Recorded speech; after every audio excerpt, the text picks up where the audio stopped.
silence today, by the way. It's unbelievable. The Korean War. Use a moment of silence right now. Good evening, everyone. Welcome to the Board of Selectmen meeting for August 18th, 2016. Mr. Clark, would you lead us in the Pledge of the Flag? Yes. Pledge allegiance to the flag of the United States of America and to the republic for which it stands, one nation, under God, indivisible, with liberty and justice for all. Please remain standing. We have a moment of silence.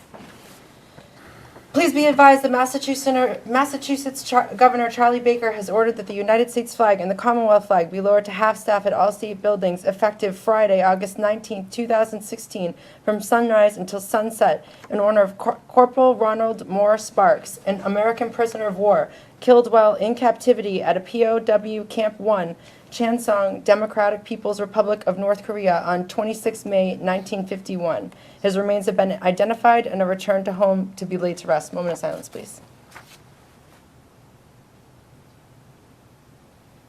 Thank you. All right, so what's on the agenda for tonight? 6:30, organization, Pledge of Allegiance, read mail.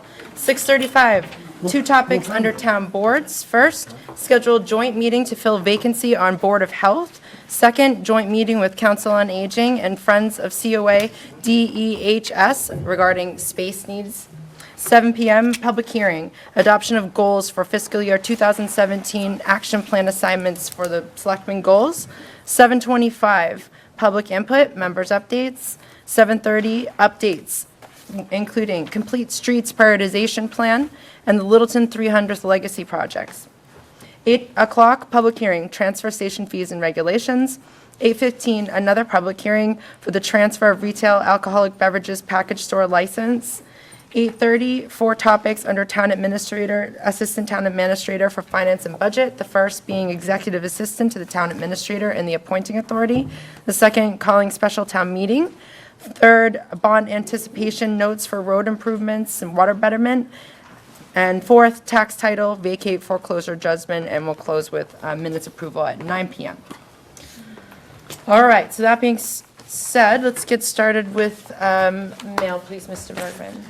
Thank you, Madam Chair. And first, if I may, I just wanted to express my thanks for the outpouring of sympathy and support from so many in Littleton, the Board of Selectmen, Bonnie, the department heads, staff, just members of the community on the passing of my mother in the past week. And I'm very grateful for that, and my family is as well. So thank you all for your support. Thank you.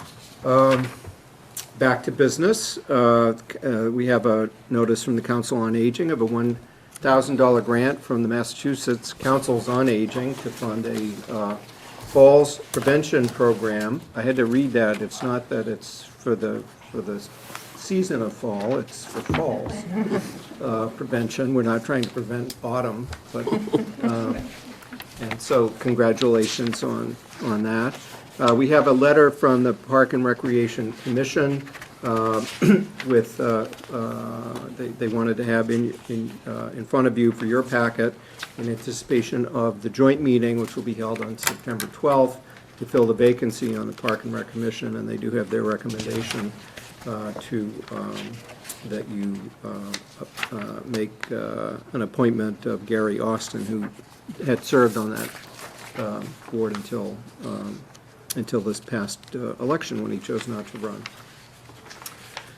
We have a couple of letters from George Sanders. George, not here yet, but one is on the topic of senior space needs, which we can suggest that we include any discussion of that in the broader discussion we're about to have about senior space needs with the Council on Aging and the Friends and Elder and Human Services Department. Also have a letter from Mr. Sanders regarding the reorganizations in highway and finance, which you can review.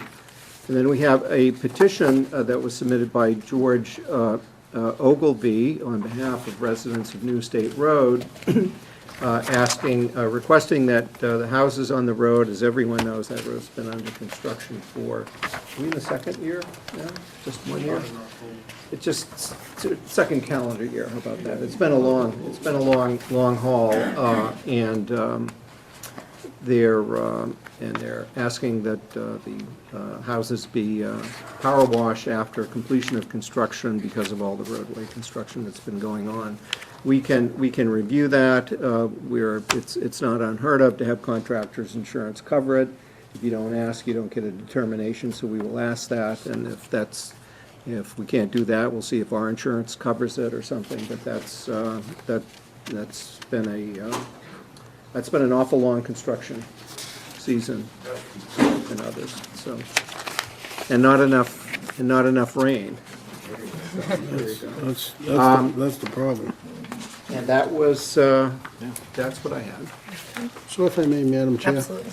So on the, Mr. Ogilvy has also submitted some folks on Sleigh Ride Lane and Checkerberry Lane and all that also, so. I don't know the dynamics of the neighborhood, but it's just not New Estate, just so folks know. It's just not New Estate. Two cul-de-sac lots on Okay, the west side of the site. okay. So that's including those cul-de-sacs. Thank you.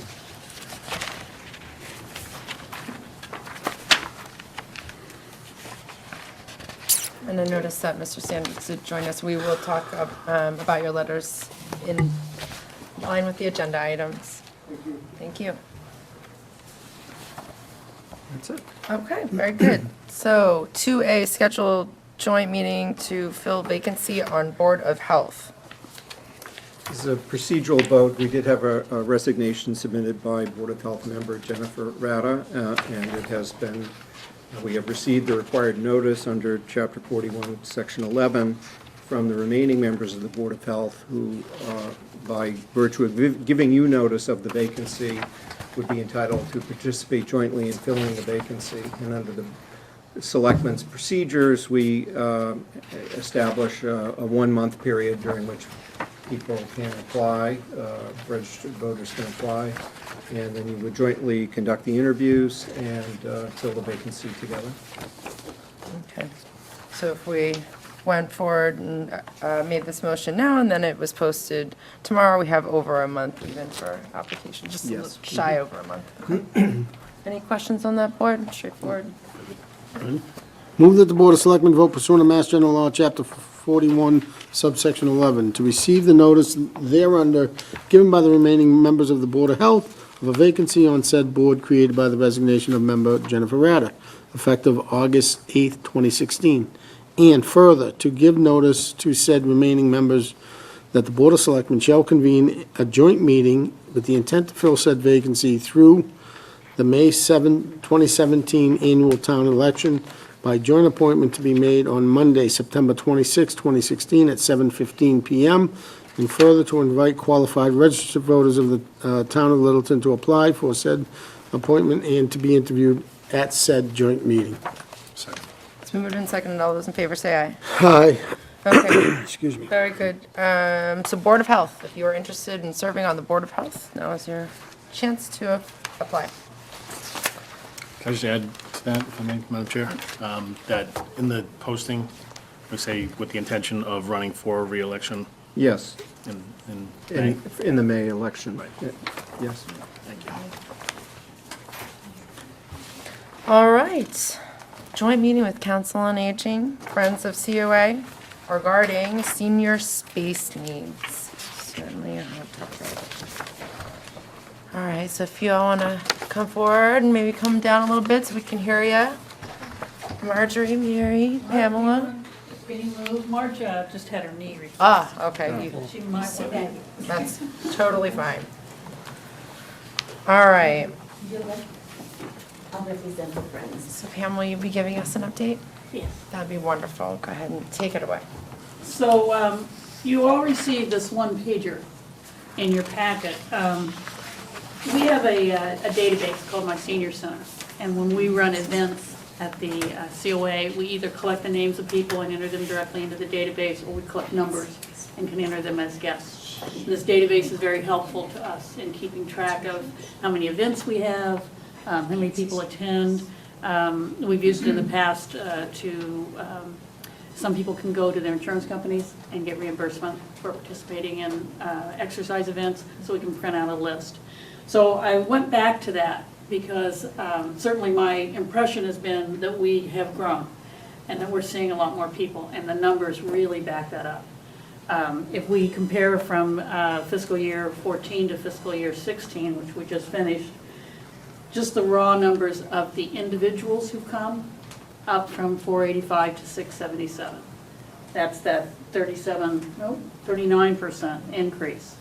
And when you look at the number 677, that means 677 different individuals came. That's about 1 in 3. We have about 1,800 seniors in town. So a lot of people are coming through our doors for a variety of reasons. Sometimes for fun and sometimes in need. Talking to Tina in outreach, and coming for taxes with our tax program. And these numbers don't reflect the people who are involved in transportation. Those numbers are collected separately. So we do around 500 rides a month with seniors. It's big, it's busy. We keep 2 drivers busy all day, every day, 5 days a week. When you look at the number of visits, multiple visits, now these are duplicated numbers, so people may come multiple times.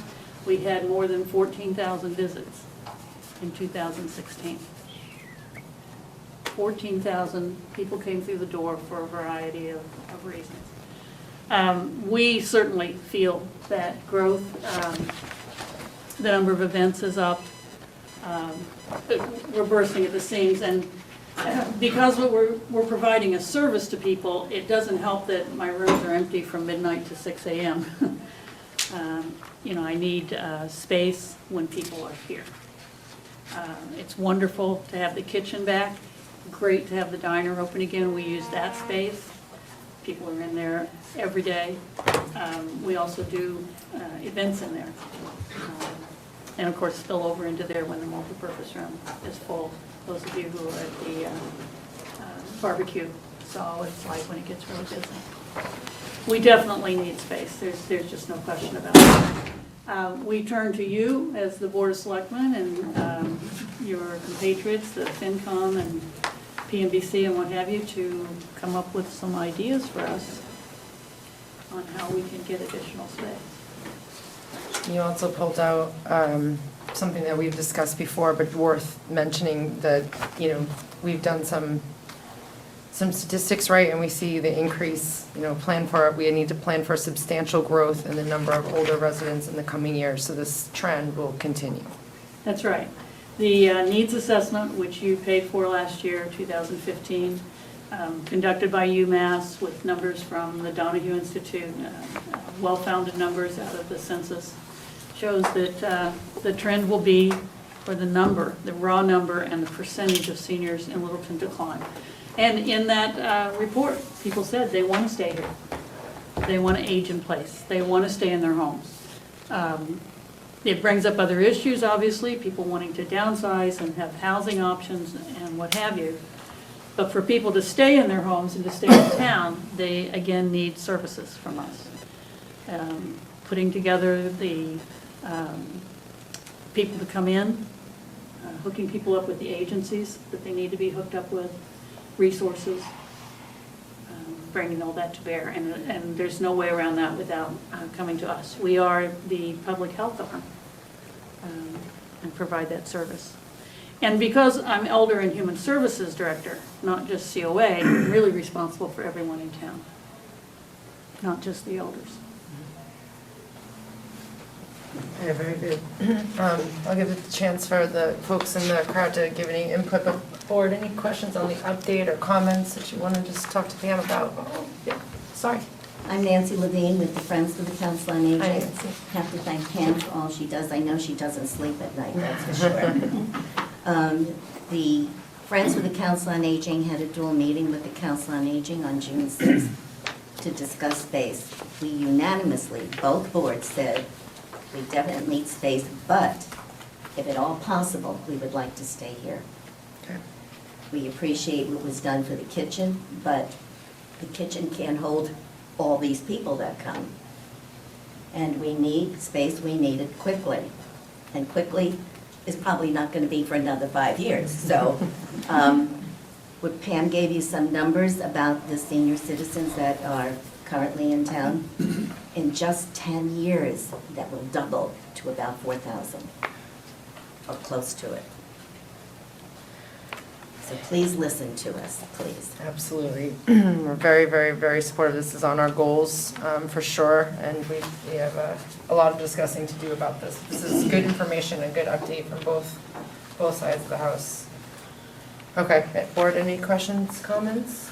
Not so much comment, not so much questions, but comments, as Pam alluded to, and Nancy was there as well, if all you had to do is attend any of the numerous lunch functions there to see that even in the middle of the summer, they're virtually full, the spaces, and, a bigger event like the Light and Water sponsored luncheon does take place at a different facility, but that's for the group events, there's cramping, but if you actually have to go upstairs in the little warren of small offices to conduct businesses on, sometimes delicate personal family matters about housing or health aid or whatever else, you're oftentimes talking to somebody in a hallway. I'm sure everybody has had their own experiences there, but the need is there. I think that's clear. The numbers show that it's really growing. I think we just have to find the right way to do the next steps in determining what specific space needs they have, what the options are. The obvious stuff about doing some sort of study or getting them help, working together with them about doing this methodically. I think, Paul, to add on to you, we've reached the point where we have to do a study. They need space, but also how maybe this could be reorganized in association with other things that are happening in town. But we have to do something that's wide open. I know Mr. Vell's in the crowd. He wrote a letter to us with a different idea that we can be presented and talked about later on. But we have reached a point where this board has always been conscious of what's going on, but it always seemed to be put on the back burner. It's at the point now that we have to bring forth a study for the whole building, whether it's a global thing or they obviously want to stay in this building, so work out something that, I don't know how to do it. That's why you have someone come in and do that study. Yeah. And we had talked about getting some help on some of these things, and this probably feels like one of them. Okay, any other comments, guys? No, I just kind of echo what you guys have said, and Joey talked about globally, and I wouldn't limit the third floor where the school department is either. Maybe there's another opportunity or another option for the school department, so we can look at the whole building and take a look at what we're doing moving forward. Yeah. Not that any one of us is qualified to do that. But Exactly. I think we need, We need help. yeah. Yep, professional help. Well, I know firsthand what you guys do, so I appreciate what you do. It's a part of my life because of Mom, so it's amazing what you guys do, and I appreciate it immensely. And as the board, you've heard from the board, it is time to, take a look at this building, your services, and the whole building as a whole, and see if there is something we can do. I think Mr. Glavy, Mr. Knox put it nicely to say, you know what, we need to do it methodically, well thought out, make sure we get the input of all the seniors, get the input of, your COA and the friends to make sure you're heard, and the general public. Have a couple meetings, let's talk about it, see what the needs are, and see what we can do within this building. Because we may find that it won't work here. And then what do we do? If you're talking doubling in 10 years, that's a lot of people. That's 4,000 people in town, and that's a lot of services that have to be rendered. So it's a good time to start. I think we all need to sit down and have some good conversation and really take a hard look at how we handle the aging population that we have. I alluded to the idea of how it doesn't do me any good if the rooms are empty at night, how I have these time constraints that I work within. A lot of towns are going to a multi-use facility where the seniors use it during the day It's used after school, for after-school programs, which helps some with the school situation, used in the evenings for community ed, and those kinds of programs. So they get maximum use out of the space. Natick, I think, recently did that, and there's a portion that's really the senior area, and a portion that belongs to the school program, and a portion that belongs to their rec program. But then there's lots of shared space, which they schedule and work with. You know, we have some shifting populations here that have different needs at different times. I think a lot of people in this room would point out that the seniors don't really want to come out much at night, and especially not in the winter. I think it's a great point. I think Townsend has done something similar to that too. Yeah. Right next, yeah. They have the benefit of Sterilite funding it. Oh, it's always nice to have a benefactor like that. Right. At our most recent, Name and address. Susan Dunn, Hi, Crane Susan. Road. At our most recent COA board meeting, we talked about the idea of keeping a campus. We talked about the slope plan for the library that would keep a campus idea where we're all in one area for facilitating everyone, but seniors mostly, who don't want to run all over town to do their various and sundry. Yeah, yeah. And that does, I wonder, Paul, if you wouldn't mind talking about your universal solution idea, or we can queue it up for another time, but I did like the letter that you sent in, actually. So we have, you know, we've been receiving feedback Right, that. his letter was quite wonderful. Yeah, exactly, right? Thinking about this on multiple levels and taking a universal approach to the problem and looking at it exactly like you're pointing out, looking at this from a variety of ways from a community perspective. But we And- really can't wait, you know, the 5 years or whatever it'll take for a library. Yeah, yeah, We so what need can we do space. Yes. in between? Yeah, short-term, long-term, yeah. Just to make sure that our next step is a meaningful step, how about we ask Keith to work with Pam in finding out what space needs consultants are out there, get a couple of proposals together so we can get some professional help in hand and talk about just that. I mean, the use of this campus, acknowledging seems to be kind of a consensus idea that they want to stay on site, and Yeah. then determining, as Jim had said, you know, if that's not an option, then, you know, what are our options? Right. So I guess we probably need to be taking a look at taking on a consultant, what that would cost, and how long it would take. Yep, that sounds like a perfect next step to me. Keith, does that sound okay to you? Yes, and when the board, 2 years ago, had a goal from the from the COA for an elder needs assessment, that goal, then we marched directly to town meeting to get in that case, the $35,000 we needed to do the study the right way, and so within the year, we had the results of that to look at. I think in order to do it right, we don't have an appropriation for the sort of study, but we ought to go and get one. Yeah. Right. Yeah. So, because the study needs to be done, the last time we looked at the space needs for the departments in this building was, I think, 2006 or 7. There was a study underway when I got here 9 years ago. We didn't, and it was driven by Park and Rec at the time, but it also looked at other space. And at the end, we only used it to realign the offices on the second and third floor of this building, to combine all finance on the second floor and all regulatory departments on the third. But, and to remove conservation from your end of the building so that you did get some space. Get But around, yeah. we would need to do that sort of a study to help guide us. Comprehensive universal building study with various needs taken into consideration. And to your point about the study that you had done, or the needs assessment, that's vital to this whole piece too, because Yeah. there's a lot of good information in that Yes. assessment. I So, was just thinking that it has a lot of It certainly information that would does. give them a running start. Exactly. In terms of the direction that the town's going demographically and Yep. the wants and the needs within the town. yeah, that's a great document. I did mention that Pamela doesn't sleep at night. Just worried about those rooms being empty. Yeah. I wonder if the Airbnb. Very similar. We can tax Might the it. Donahue Institute be able to give us some guidance on where to look for such consultants? Possibly. MMA. Yeah, I think there are a lot of, I think there's a lot of sources we can go to get from that. You bet. Tasking Keith with that, or? Yes, please, Keith. TA to work with Let's see, DEHS. Campbell. My own is the last shorthand, name. yeah. Name and address, stranger? Oliver, 94 Grist Mill. Thank you, Madam Chair. As you said, I did send you all a letter, it's just some thoughts. And what you're speaking about this evening is an excellent idea.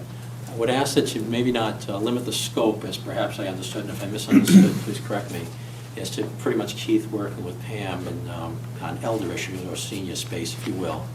But as we go forward to seek appropriation from town meeting to be able to actually do a study, that the scope of that study should probably be expanded as to what are our total needs? Yes. Not just this building's needs and the folks who occupy this building, but the total space needs, so that they can come up with some solutions that perhaps address it all. The library folks have done a wonderful job going out and seeing what the library needs. Anne's done a great job to see what elders need here in town. Schools have done what they think they need. Park and Rec's done what they need. That's all in stovepipes. Yep. And each stovepipe solution is going to cost us something. Additive, it's going to cost more than a single solution will. As I mentioned to you, we need to be forthright with folks. Anything that's a global solution is more expensive up front, and we have to acknowledge that as we move forward in this kind of thought process. But in the long run, we're talking inside of 10 years even, it costs the town less, I should think. But that's something else a study can help us understand more clearly with greater fidelity as to what those costs would be, at least scoping them. We're not going to know to the dollar until we go for bids, we understand that. But I ask you to consider a much broader scope than perhaps I understood the discussion. Just Fully go aligned. forward. Totally agree. That's why Bergman is here, Yeah. so town administrator can involve the rest of the building too. Thank you, Mr. Selectman. Thank you.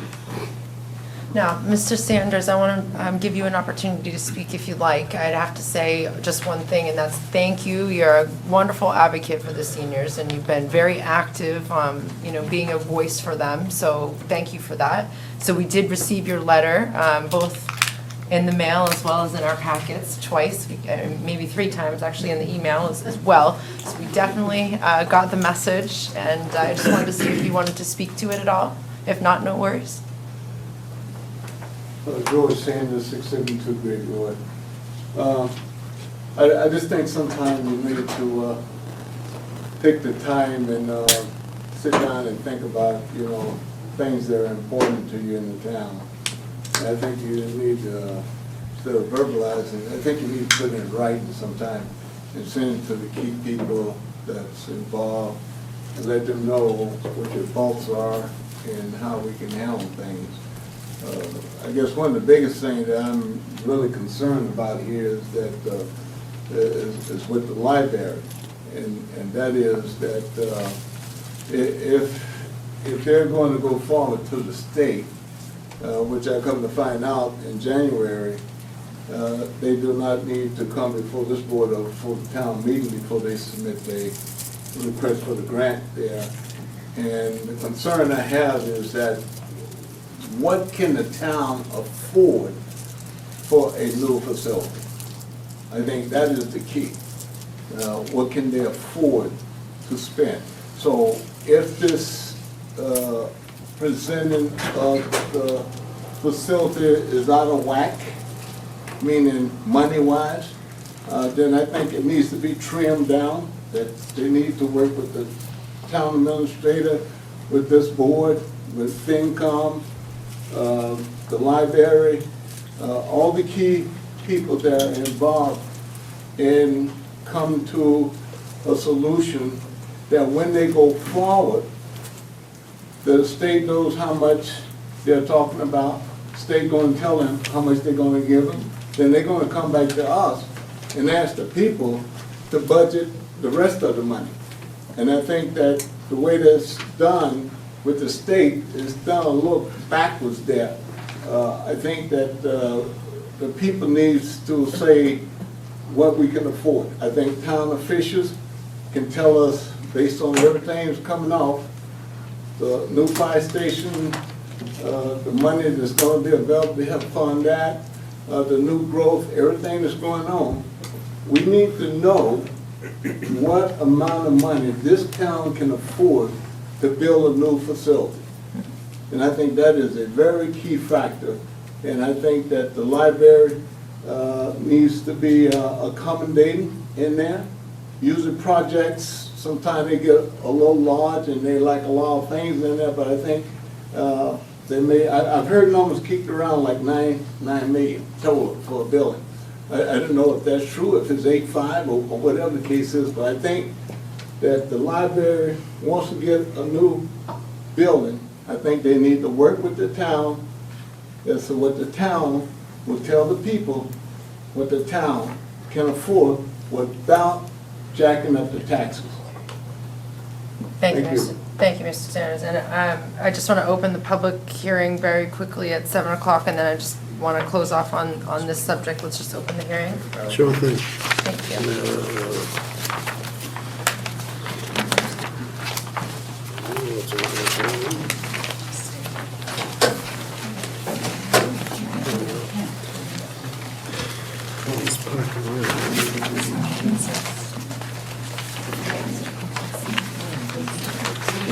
I don't see a public hearing.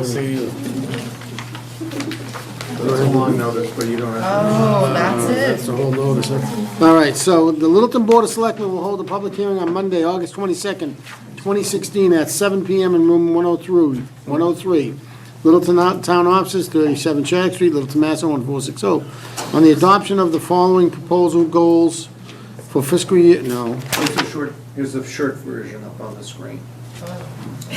Much better. All right, here we go. There you go. I can do that too. Let's see.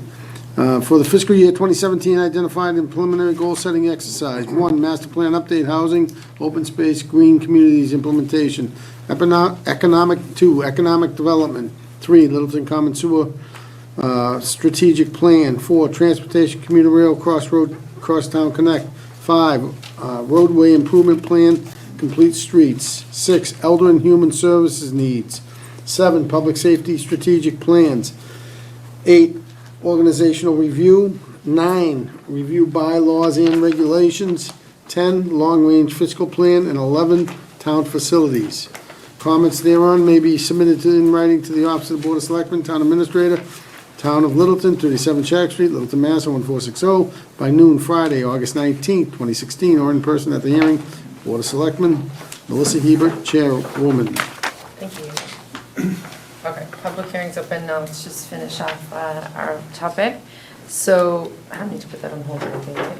Just, you open it. Okay, good.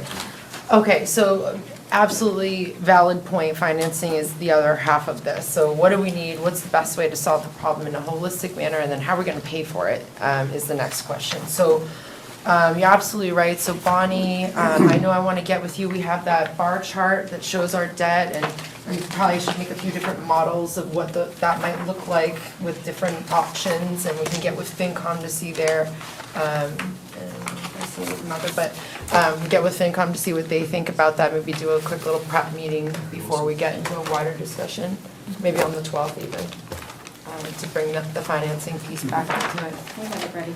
We have it ready? Okay. So, yeah, always on top of stuff. Oh, sorry, Mr. Wilson, all right. You put someone over ahead of? Yes. Oh, no. Oh, no. No, just, you'll find someone from FinCom. Oh, sorry. Sorry. I'm all right, we're good. All right. So thank you, Pamela. I think the 2 next steps is, 1, we need a space consultant, so we can start figuring out what a holistic solution would look like, how much it would cost, how long it would take, and then we need to overlay that with financing options. Fantastic. Thank you all very much for coming. Thank you for the update. Fully behind you. You'll see if you stick around for our goals, senior space needs, and doing a holistic solution to the problem are both in our goals. So those will be adopted later today. Okay, thank you very much then. Nothing else, we're good. Okay, back to our public hearing on adoption, speaking of which, adoption of selectmen goals. All right. So we've had a couple of meetings to prepare for our goals this year. We kept a lot of goals. Most are kind of rolling over from last year's gold. We made updates, we added a couple, we dropped a couple.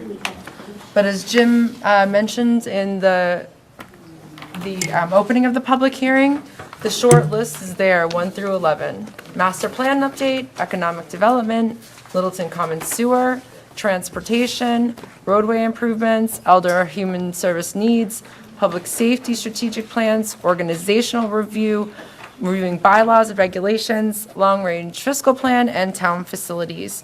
And within each of those, we proposed some specific actions that we want to do to complete the goal, but that's kind of our next step, is to put a champion behind each of these goals and really define the next steps, and then check in on the progress of these goals regularly, because that's something the board really recognized. We had a long discussion about how do we keep a pulse on how we're doing with these goals? Are we on track? Are we off track? And one of the ideas was, let's have a champion behind the goals, so at least one of us feels responsible to bring those updates, to push that charter forward, and make some successes within each of the categories. So tonight, first thing is to adopt the goals. Second, if we have the time, to talk about champions for the ones that don't have champions. Some of them already do, and also get your input on our goals as well.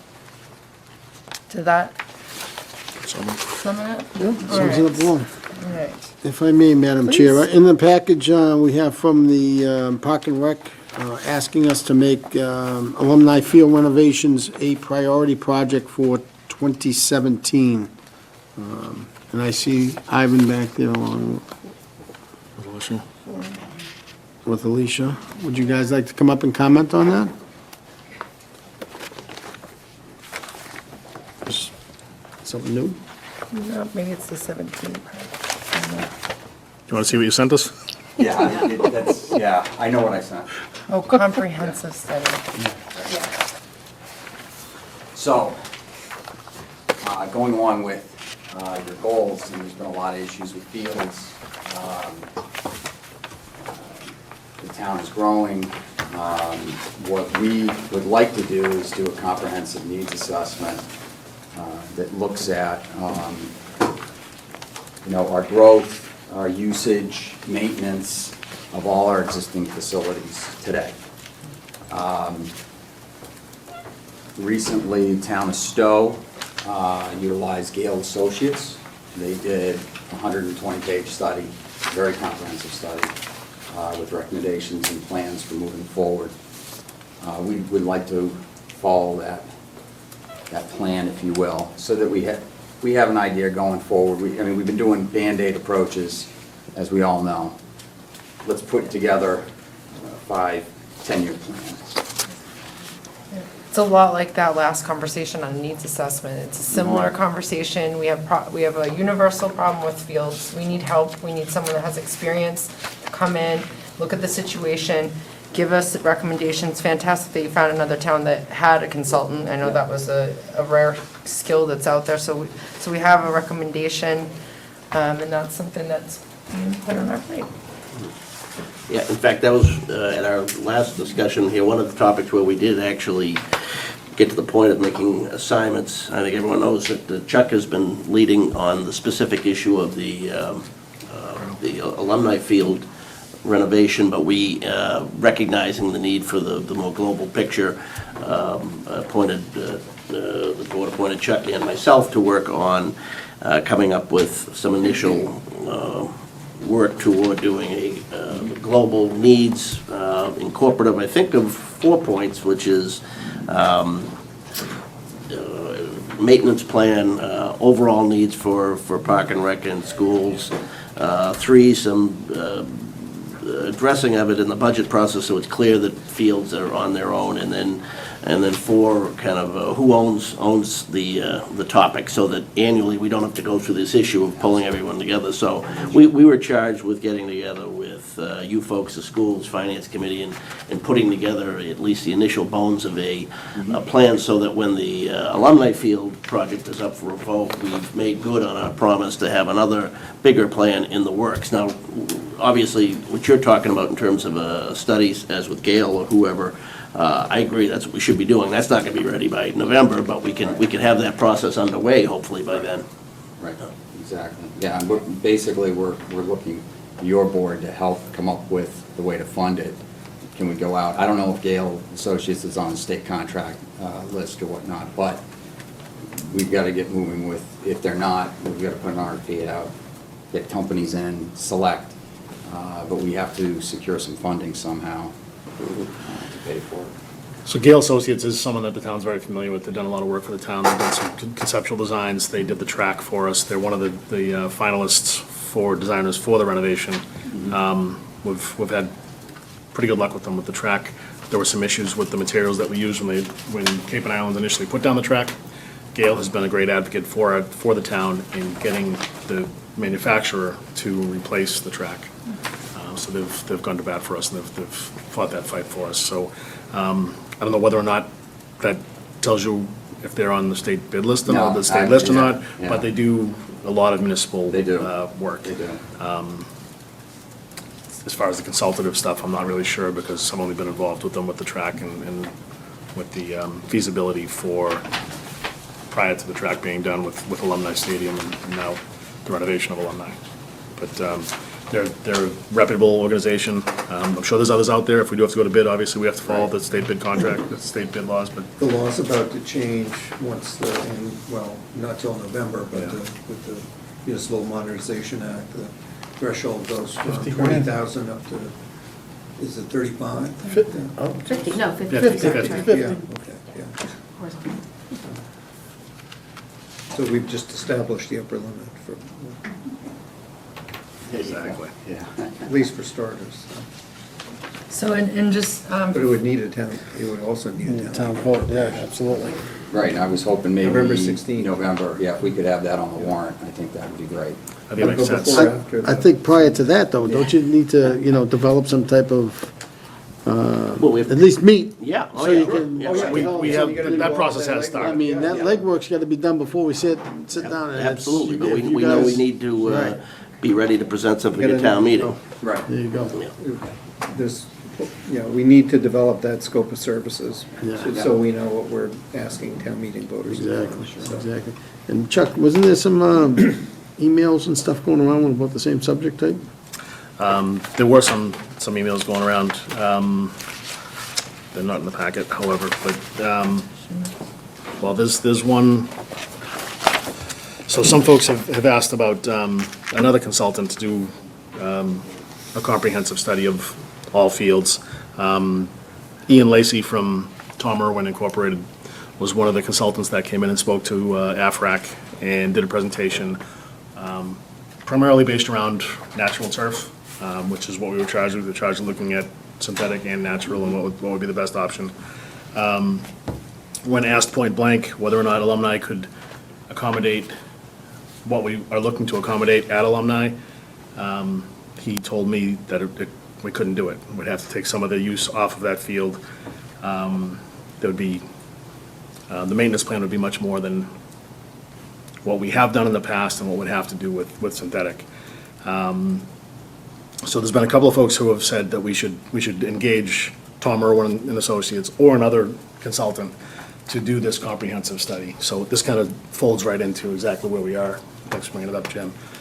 We also, I know that there was a citizens petition that was put forward for the alumni field renovation as well, using change.org. We're calling for the Board of Selectmen to make alumni field renovation project a priority for 2017. I think you might have confused a little bit of Ivan's. Sorry about that. Although Ivan might have signed it, I don't know. I got everybody that signed. Yeah, I've been as alumni plus. So I think the petitioner worked with Keith to make sure that they did it the right way by using change.org and people registered their Yeah, they sent us the Their list of, well, it's not addresses. online, they did send us over the weekend a list of petitioners who signed up with their. the number of petitioners was, 141 as Yeah. of this morning. so, keep coming, with different ideas and plans, and Paul mentioned that he and I are the ones that are tasked with the global Right. answers. As part of we're the ones that are responsible, we're the champions for that particular goal for the Board of Selectmen. I'm still the chairman of the AFRAC for the alumni field renovation, so certainly please bring your voice forward and be heard.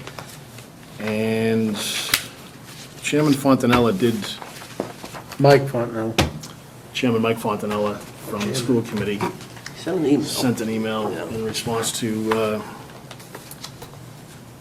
the same. I apologize. I thought my laptop was charged and it'd be easier for me to read, but if I, just give me a moment.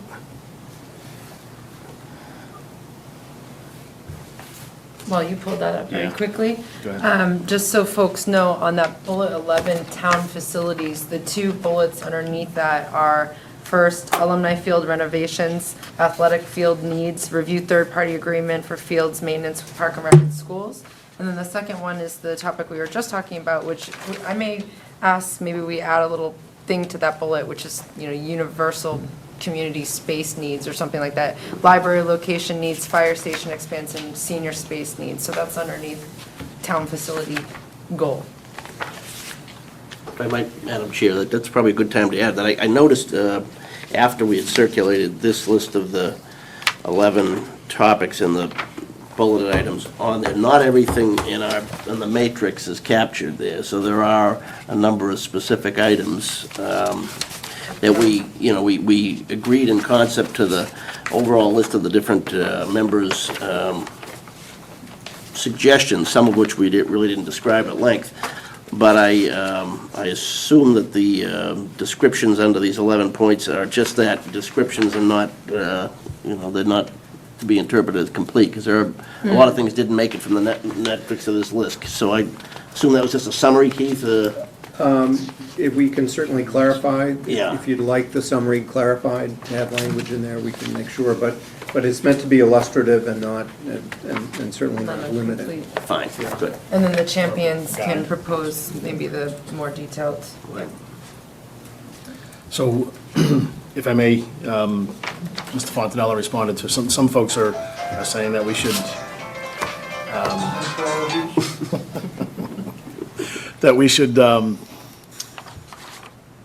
do a full assessment to understand all the town's needs. The alumni field renovation committee should do a full assessment. And I'll say that Mike Fontanella is the chairman of the school committee, but he's also the vice chair of AFRAC, as we call it. And as the chair of the school committee, this is a quote, this is Mike's letter. I'd like to be on record that the school committee, through our athletic director, is on record as supporting the concept of allowing multiple sports to be able to use alumni field. It is the only field with lights, bleachers, and a concession stand, allowing all the athletes for soccer, football, field hockey, and lacrosse, and their families and friends to enjoy the use of that type of facility. It's definitely a goal that we support. Given the size of the investment we are contemplating, it would be good to get as much use out of the facility by both interscholastic and youth sports as possible, and give as many citizens of Littleton as we can an opportunity to enjoy this particular municipal asset. It is also our position that the addition of boys lacrosse, not the level of maintenance, that has put unsustainable stress on the grass field at the high school. Prior to the introduction of the boys lacrosse program, the condition of our fields was fine. Some could argue that they could have been better, but they were certainly playable and sustainable, given the level of maintenance the town was able to afford. The fields at LHS that do not have lacrosse on them are fine, although field hockey will prefer to play on a synthetic surface rather than a natural surface, just due to the way the sport is now played. Rotating the fields at LHS with our current field configuration and acreage is not really a feasible solution based on which sports play in each season. Basically, all of the grass is used by soccer, field hockey, and football in the fall, and by baseball, softball, and lacrosse in the spring. There's no capacity to take portions of the acreage offline and let it recover sufficiently, especially after use by boys lacrosse. So the charge of AFRAC is to look at the renovation of alumni field, and I think Mike's making the point that although the other stuff is important, by us looking at alumni field and being able to shift and allow the whole community to use alumni field with those improvements, that it'll be a betterment for the town. Be able to rest other fields. Mike was unable to make it tonight, that's why I think he had called me and said that he sent it to you and I, and but you heard. Thank you for that.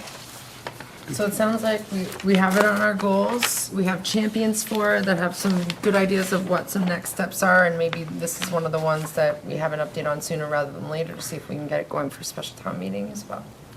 Okay? On this particular goal, alumni field, or, sorry, field needs, universal field needs, any comments on that? Okay, we also received, thank you guys very much. You're welcome to We'll stay be in there. touch. Thank you. Yeah, We'll set up a meeting. yeah, excellent, thank you. Thank you. When are you done with Camp Tehadawon, all that kind of stuff? It's just done? This is the last Yeah. week of TX, so, yeah, Camp Tehadawon is done, so Good. this will be the last week of program for summer. All right, good. You open up a little bit. It's bad, it is bad. Thanks, Okay, Lisa. and, yeah, you bet, thank you. And did we receive the Sudbury plan tax option from Pam? We did. We That did. is from COA, yes. COA, okay. All right, and do you want to maybe just give us a little highlight on the Sudbury plan tax option idea? Seat's not even cool yet. I know, hot seat. So, the Sudbury plan tax option, we've been talking for a while about tax relief for seniors. Last year, we came to you with some changes to the deferral program. The Sudbury tax plan program is very interesting. If I can take just a minute to give you a bit of the history. So you may be familiar with the Circuit Breaker program, which is a state program where even if you don't file income taxes or pay income taxes, you can get money back from the state if you're low income. And that was intended to try to help with the property tax problem. The original plan was to try to keep people from having to spend over a certain percentage of their income for property taxes. However, the circuit breaker has a $1,000 limit. So we wind up with people in a town like Littleton still spending much more for their property taxes than the intent of the law. Sudbury came forward with this because if you can picture the town of Sudbury with an aging population, nice homes, a lot of growth, this may sound familiar to you, people moving in, building, prices going up because of the proximity to Boston, and people who've been there as long-term residents then finding their property taxes really going up. Sounds very So familiar. Sudbury put together a plan to try to help specifically the low-income seniors. Not all seniors, but the low-income ones, the ones who are really being burdened by the property tax. I've summarized for you on this the qualifications, but to talk a little bit more about the history. So Sudbury worked very hard on this, back and forth with a lot of people in town and with the state, because in order to do this, they needed the state to also give them the go-ahead. So they worked on their plan, they took it to the state rejected it, they went back to the state, and eventually they came up with something that the state legislature felt was appropriate and agreed to allow them to do a 3-year trial, which they've just completed. A lot of the information that's on the sheet that I gave you came from a report that they did after the first year when they really had it under the belt and could kind of feel what was going on with the program. In Sudbury, as I said, they were aiming for people who were really burdened. So they had to be low income, they had to be over 65. They also put in a clause that you had to have been in Sudbury. In that case, it was at least 10 years, 10 consecutive years as a homeowner. Obviously, you have to be part of the circuit breaker program because it's intended for low income. And that even after circuit breaker, people's property taxes had to be more than 10% of their income. So they had multiple ways in which they limited it to a very special population. One of the issues that came up when they were trying to do Sudbury Plan to actually implement it is the voters at town meeting, the taxpayers said, how much is this going to cost? So to deal with that issue, they laid out that there would be limitations, and that the first year it would be no more than a 1/2% increase in property taxes for other taxpayers, and that for the 2 following years it would be no more than 1%. And they found that that was sufficient to meet the needs to assist this group of seniors who are unable to pay their taxes or very strapped in terms of paying their taxes. They were able, because of saying 0.5%, to then very clearly say to a resident, your taxes will go up $30 in the coming year in order to offset these taxes that aren't paid by these seniors who are in need. Town meeting voted for it enthusiastically, and they, as I said, just finished the third year of the program. They've gone back to the state legislature and asked for another 3 years. I had the chance on Wednesday to talk to Senator Jamie Eldridge at our legislators' barbecue, and he had tried to bring forward a bill to make this available statewide, and it didn't get out of committee. But he did know that there was interest in it, and certainly enough support to allow Sudbury to go ahead and do it for another 3 years. And I should say that that also means that the town of Sudbury also felt that it was worthwhile, and they wanted to do it for another 3 years. The process for us would be to come up with some sort of a plan, and then, of course, it would have to go before the, who's that group, Keith? Well, town meeting, and then. Right, but then it has to go legislature. it's one of the committees there, the Committee on Revenue, and they would be the ones who would then agree to it, and then it could go We'd have forward. to do it by home rule petition, yeah. Right.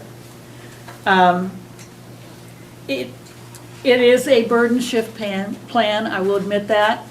The last 2 years, when I've gone in budget meetings to talk to Board of Selectmen and to FinCom, we have discussed it.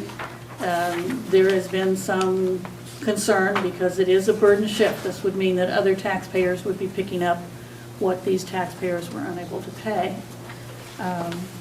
But certainly, it is a group that has very well documented and demonstrated need. If after all of these hurdles, you still are paying more than 10% of your income for your property taxes, you certainly are in a position where you need some help. Fantastic overview. Thank you. Thank you, Pam. Quick question. Sure. Pam, do you have any idea what the impact would be if we were to implement this, then the additional burden on the rest of the taxpayers would be $400,000, or what? Do you know what? We can figure that, because we can go to the Department of Revenue and we can ask how many in Littleton last year qualified for circuit breaker, and they would have the figures in place then that we could then see an exact dollar figure. Now, Sudbury's experience, which we may very well have the same experience, they actually didn't have as many people come forward as were qualified. So the first year, they didn't expend all the money that they expected, or they didn't incur the shift that they had expected. It did better the second year, and they came closer to getting all the people who really were qualified. That Yankee reluctance to say that you need help. But yeah, we'll be able to give you an exact dollar figure on that. I've already talked to Kathy Miller about that, Good. the chief assessor. Yeah, I know the schools see the same thing with the reduced and free lunch program. People are reluctant to sign up for it. Yeah. Pride. And I'm sorry to say that the tax deferral program, you were generous last year. Town meeting voted to reduce the interest rate on that. And we still can't get anyone who comes forward because people don't want to put a lien against their homes. But this is different. They wouldn't have to deal with that. Okay. Okay, and we actually do have it on our draft goals here under elder and human service needs. So support, I think Chuck, you get the right question there. Let's try to get some numbers behind, that way folks can understand what it might mean, but it's on our radar and we'll have a champion for it as well. Do you guys have any other comments No, on that? I fully support it, and I think we should be working with our legislators too. If it's going to be a home rule petition in lieu of a statewide initiative, then we should be working to both win town approval and to win legislative approval. No, Jamie's real familiar with it and real supportive, and I had a brief talk with Jim Arcero as well. And I'd be happy to be the champion on this and work with Bonnie and Kathy. Thank you very much. I might also add that as part of this, we should look at maximizing the exemptions that are currently available. For example, the veterans exemption, we add, I think think, 50% onto the state. We could go to 100% and calculate what the impact of that would be. And also the senior work program, we're not at the maximum amount for that, and we talked about adjusting that for this coming year. We've appropriated a reserve, 55,000 annually for that program, and with the increases in minimum wage, we are woefully falling behind. So just to keep up with the increases in minimum wage, we need to move it to like 80,000. And then if we really wanted to fully maximize the amount of volunteers or workers, I think we'd have to bring it to 120 or somewhere in that neighborhood. So those are other options that we could do without enacting home rule petition, but, or with. So we should look at those too. And the tax work-off program really gives us a great benefit. People like to work in that program because it is work. Yeah. And it is meaningful work, and it helps the departments immensely It's a that the win-win. people work in. I know they help us tremendously.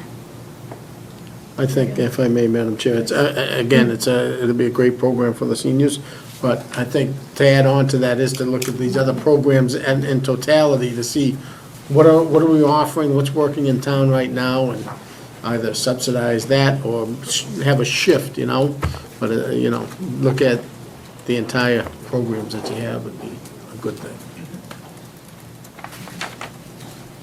Okay, any other comments on this particular item? So right behind you. All right. Okay, very good. Thank you again. Start my list here. I think those were all the letters we received.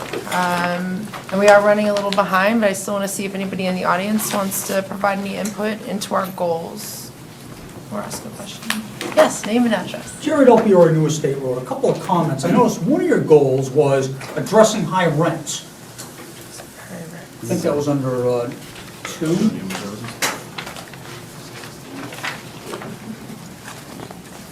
I don't see it. Yeah, the economic development. Well, for Business. Develop a businesses. strategy for reducing high retail and office rents. I guess the question I'd like to ask is, I know a number of years ago, at least in residential, the voters of the state outlawed rent control. So I don't know if that's what your folks had in mind, or... That's, No, it was, the Economic Development Committee had a list of things they wanted to pursue, and one was to look for ways to reducing the high retail and office rents. And whatever that might be, it's not going to be rent control. Okay, I'm just curious Yeah. because it seems like, high rents are a sign of a desirable area, so it doesn't seem like the selectmen got a whole lot of say in that matter. We're just looking for ways to bring people to town, businesses. Yeah. Into the retail, commercial, office space. Also, under green communities, I've noticed that one of the committees in town seems to have plastic bags on their radar scope. Are the selectmen looking at trying to ban those in this community? We haven't had a discussion on that. We haven't had an update recently from the Sustainability Committee, but I know that they were starting to look at that issue. It hasn't come before us. Yeah, Okay. hasn't gotten but here it yet. has been getting talked about. Yeah, because I've got some serious concerns with it. I can certainly write the board in regards. Okay. Yes, Mr. Sanders. George Sanders, 672 Great Road. I just wanted to bring the point on the seniors about the tax thing there. I'm concerned about the seniors that are disabled, that can't work our programs that we have about, and those that are really struggling. So I want to keep the eye on the ball that we got some seniors that falls into that category. Thank you. Thank you. Yeah. Mr. Sanders, one of the things we were looking at was other opportunities for people to take advantage of outside of the work program. So we're trying to look at the whole picture and include everybody, folks that are disabled, and that's where Pam and her office can identify which folks need different types of help. Some of that already happens, right? If someone's eligible but not able to do the work, you have people work their hours for them or something on a volunteer basis, is that correct? It's a proxy program. Yeah, Proxy that is, program. yeah, that is allowed under our program. Thank you. Okay, anything else, guys? All right, so I guess we're definitely way over, so maybe from a champion perspective, or the ones we have left, maybe we could like our goals, throw out ones you might be interested in, an email, and the next time we I'll help you, meet. Madam Chair, to get the ball rolling, Sure. since a couple of the topics that, I admittedly have not discussed at great length, fall under the organizational review category. Some of these ideas of more transparency, increased public engagement, some of the website-based stuff, the ComStat program for accountability. I'd like to offer to work with somebody on organizational review, and similarly, I've been on the Financial Policies Committee from the Finance Committee seat, working with Mr. Carr on that. I wouldn't mind continuing in that hoping you'd capacity. do that, Yeah. yes. There's a lot of stuff we like to, we're in great shape there, but we still have a lot of topics that aren't addressed in our policies. Well, that definitely And helps. as I say, in each of those, I'd prefer working with somebody rather than just doing it myself, but I'll do whatever the board would like. So Okay. which ones you talking about, Paul? Organizational. review, Organizational? 8, 8 and 10. 8 and 10. Well, I'll work with an 8, Okay. Okay, and I'll stick with you on 10. excellent. I'm not working with it anymore. I got 2. I'll take We need to master get together plan, sometime this week, Jen. since Paul's on it with me, and Paul, you already, I think you have 4 of them, so I'll. I'm done. Yeah, I'm done. happy to take master plan. So let's see, we have 4 and 5 have been taken, 7. I'll jump into economic development. Jimmy's already got it. Yeah, Jim was Jim's there, good. but But you could Need join. one more. Yeah, Okay, Paul. more the Jim. merrier. Jim and Chuck on economic development. Public safety, I know it was you and I, Melissa, Was it? Oh, yeah, okay. so. Yeah, well, yeah, on the reviews, that makes Right. sense. So Jim and I for number 7. I got economic. that's about all of them, isn't it? Did we assign Elder and Human Service Needs? No. Did we assign Elder and Human Service Needs? No? We got Well, I Joe know- on senior Yeah, space Joe- needs, but he yes. probably ought to, the two go to hand in hand, right? Yeah, that's fine. And you know what, I'll go along with Joe to give him a hand too on the elder. Okay. Jim and Joe. And I'll also, on town facilities, I want to look at the universal problem thing. And I know senior space needs is part of that, and so is the one that, there's some sort of Yeah, So you want to have 3 of us on that? trio. yeah, we have the Yeah. chair, sure, why not? Yeah. Okay, so I'd like town We'll facilities have to as well. post though if we meet, because the 2 of us are already on that. Yeah, well, I'm interpreting, my role is to fall through on just the athletic piece of it, so maybe you guys Sure. will do Yeah. that. Yeah, or however we work it out, we'll make sure there's not 3 of us in the room at the same time. Oh, that was easy then. I think we did it. Transportation. Yeah, roadway, transportation. Oh, sorry, transportation, And bylaw review. the fun ones. Let's see here. Well, can we do those, why can't we do those as a board, Yeah, good idea. you know? Sure. Bylaw review. The bylaw review, Committee of the especially, Yeah. Yeah. for, in the roadway 4 and improvement. 5, that's mostly Keith's baby anyway. Yeah, isn't Keith's it? our champion on that one. So 4, 5, and bylaw, I think, as a board, we should be able to tackle, okay? Boom. Love it. So moved. Yeah. And just the clarification on the specifics of the goal about town facilities, we want to include townwide space needs, not just Yes, senior please. or Yes. park and rec or. Yes.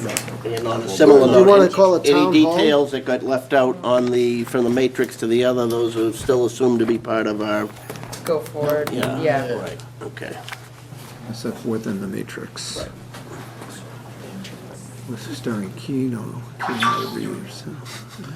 So I will make a motion to Yep, to close the public hearing. Second. So moving second, all those in favor say aye. Aye. Aye. All right, is there any further discussion? You want me We need to vote to adopt the goals Yeah. then? I'm gonna do it right now. For it. Move that the Board of Selectmen vote to adopt goals for fiscal year 2017 as set forth in the public hearing notice. And further make an action assignments for said goals as follows, which were so eloquently just recorded. Second. So moving second, all those in favor say aye. Aye. Okay, we hope you're really happy with this process. We had a lot of good discussion. We really feel like it's important that we have these champions assigned, so we're getting regular progress updates, and we're looking at things more holistically than in individual stovepipes, I think is how Mr. Avella called it. All right, very good. So that is our goals. So that's what we will be focusing on for the rest of the year.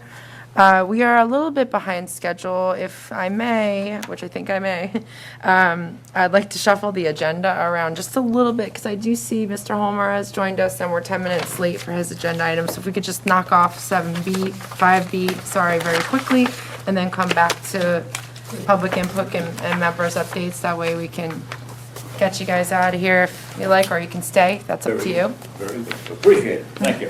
Absolutely. So Littleton 300, it's not over. No, that's what we're trying to do. We're trying to move it forward. And as you know, we have 21,900 left in the fund. The 300th committee has voted to set aside $1,000 just to make sure that we've got the time capsule and everything else correct and all. And then the other 20,900, the committee has voted as follows, and I have the members of, a couple of members of the Legacy Committee and some others here too, Paul and Paul. Yeah, Paul and Paul. I'm searching. Okay.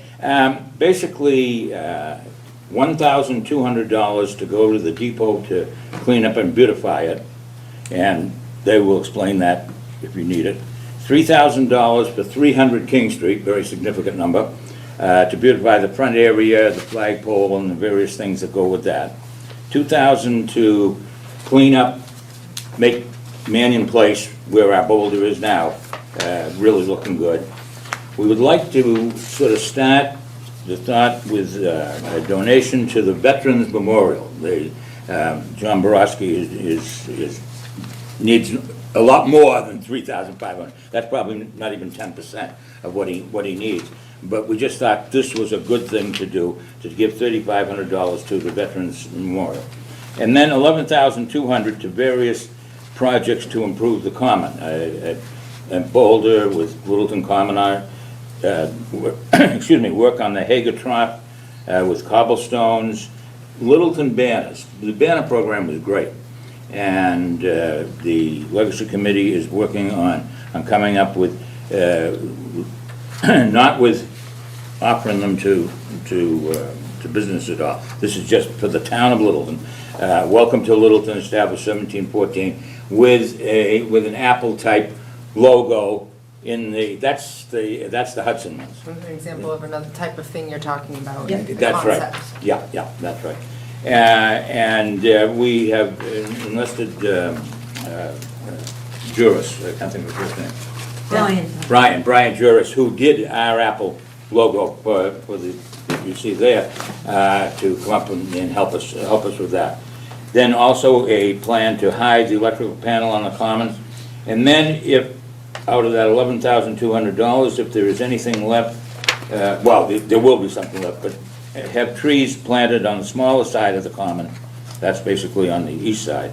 So when the current trees are no longer there, the common won't be bare. So that is what the committee would like to do. Part of that, what we've always said is that we will present to you people what we want to do to town land, and that's why we're here tonight. And if you have any questions relative to those, these two young ladies will be glad to explain. Fantastic. Board, any questions? No, I'm just super happy with the, Yeah, you're number one, just- first. I was gonna Just so put that people down know- as Joe Knox's pet project. no, this dates back to like 4 years ago. I went and researched stuff about the depot, who owned the property, and I tried to get different companies in to get it beautified. We had volunteers down there for one whole Saturday that cleaned it up. Without them, the brush would still be there. But I'm just so happy now that it'll be cleaned up with just a granite bench and some hedges there. It'll make all the difference in the world going down there. And if we could ever have the owner of that place clear up outside, then it would be real attractive. But thank you. Okay. Well, as a proud member of the Legacy Committee, our dynamic chairman, Sue Cummings, and great members, great people to work with, Linda Gianetta, Paula Vella, some of the other folks. This is supportive of everything they want to do here to finish things up. I didn't make the last meeting where this list was agreed upon. I'm glad the projects are spread out across town.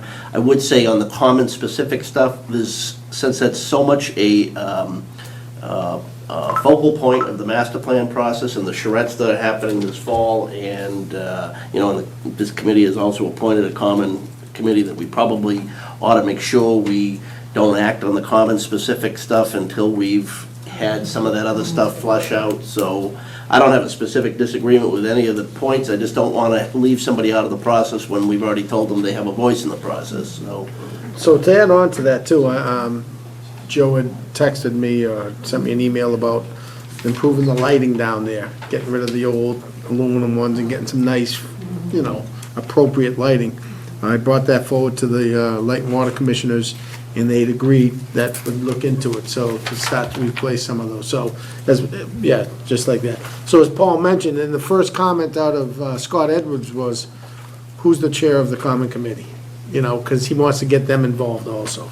They have a concept. On it. Yeah, so we can at least engage you guys, so we're all singing from the same hymn book, kind of get all this, because this is all good stuff. And Bonnie, the money just sitting in the account, just not gonna go anywhere. So we can kind of work our way through the master plan committee, as Mr. Glavy said, engage the common beautification group and the Light and Water Commissioners also. So it's all good. It's all good. It's be something to work towards and see some quick results. There's one more thing about the water at Mannion. Do we need to bring that up now? Why not?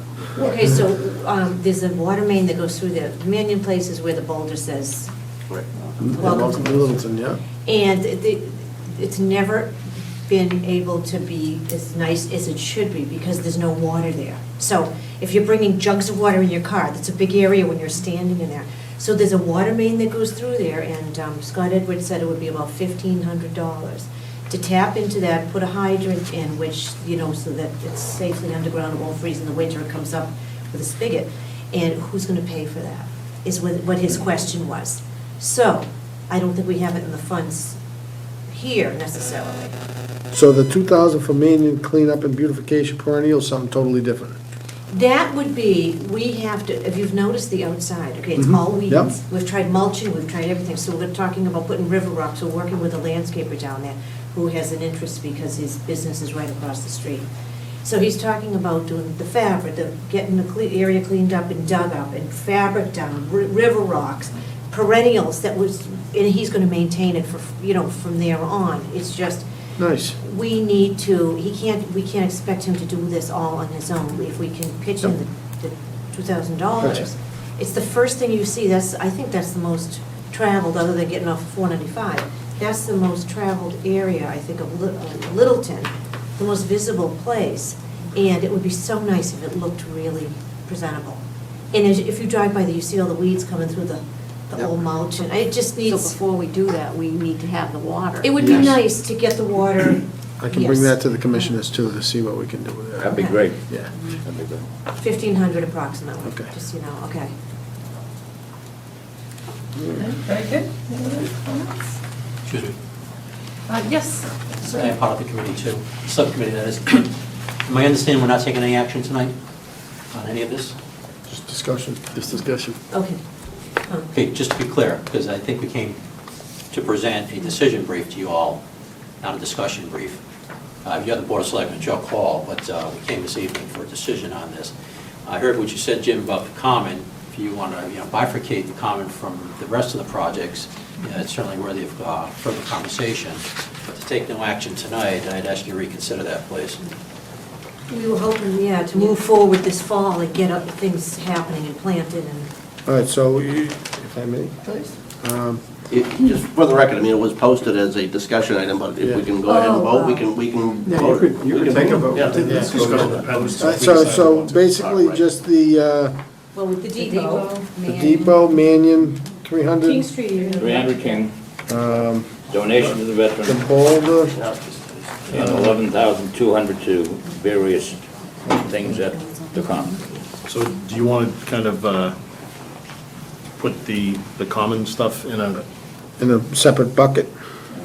Implementation at a later date, depending on Yeah, the right. master plan. So there's really only two, Collaboration with the master as plan. I see it, the common trees and the boulder on the common, correct? In the No, truck. in the Haver trough. Oh, the trough, where's the trough? Right in between them. The Oh. middle one. It's between the other two that The you're reading. cobblestones. They're three in a row now, it's all coming to What me. it is, right? Yeah. Oh, yeah, I know what it is, Just yeah, check. exactly. The other section. I just couldn't find it on the paper. I know, it is a little.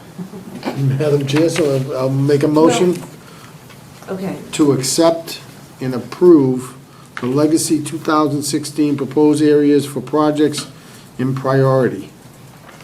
$1,200 for the depot, $3,000 for 300 King Street, $2,000 for Mannion, $3,500 donation for Veterans Memorial, $3,000 for Littleton Banners for Around the Common, $2,000 for the We had redesigned this to group it all together, but that's fine if you Yeah, no, want to do it that okay. way. Okay. For the cost of electrical panel, I assume that's just putting plants around it, yeah. And to further agree to engage the Common Beautification Committee, the Master Plan Committee in regards to the boulder on the Common, $1,200, the Hager trough for $2,000, and the common trees for $4,000. Put them in abeyance until such committees meet and approve. Second. So moved Get and that, Keith? seconded. Better than me. Yep, so it's the 1,200, 2,000, and 400 that are subject to the other input from It's more input than approval. Right, input, yeah. further input. Okay, so moved and seconded, all those in favor say aye. Aye. There you go. Good catch, Mr. Okay, O'Neill. could I have one other affirmative, that we can hang the plaque, the big metal plaque that we have out here, that names all of the major contributors to the 300th? Do we have a spot for it all picked out? Not really, but Somewhere in the building, you're saying? yeah, I would say out next to the time capsule. Okay. Oh. in that Yeah. area. Anybody have any problem with that? Where is the time capsule buried? Right out here. Down the corner. It's not buried. It's above Yeah, ground. I'd kind of like to see a picture of it, but I have no problem with it, obviously. Picture of what? I don't know, what is it, what we gonna get, the sign that's already? It's already, oh All yeah, right, well, we've fine. already, we've already paid for it. You have already paid for it. Businesses have already paid for it. What? Yeah, yes. Okay, very good. Okay. Thank you guys. Thank you very much. Thank you. Yeah, Jack, see Bill Cole about that. Yeah, Chairman. Going back to that Littleton committee, he had mentioned beautification committee. We should look at the charge of that committee because it included more than beautification.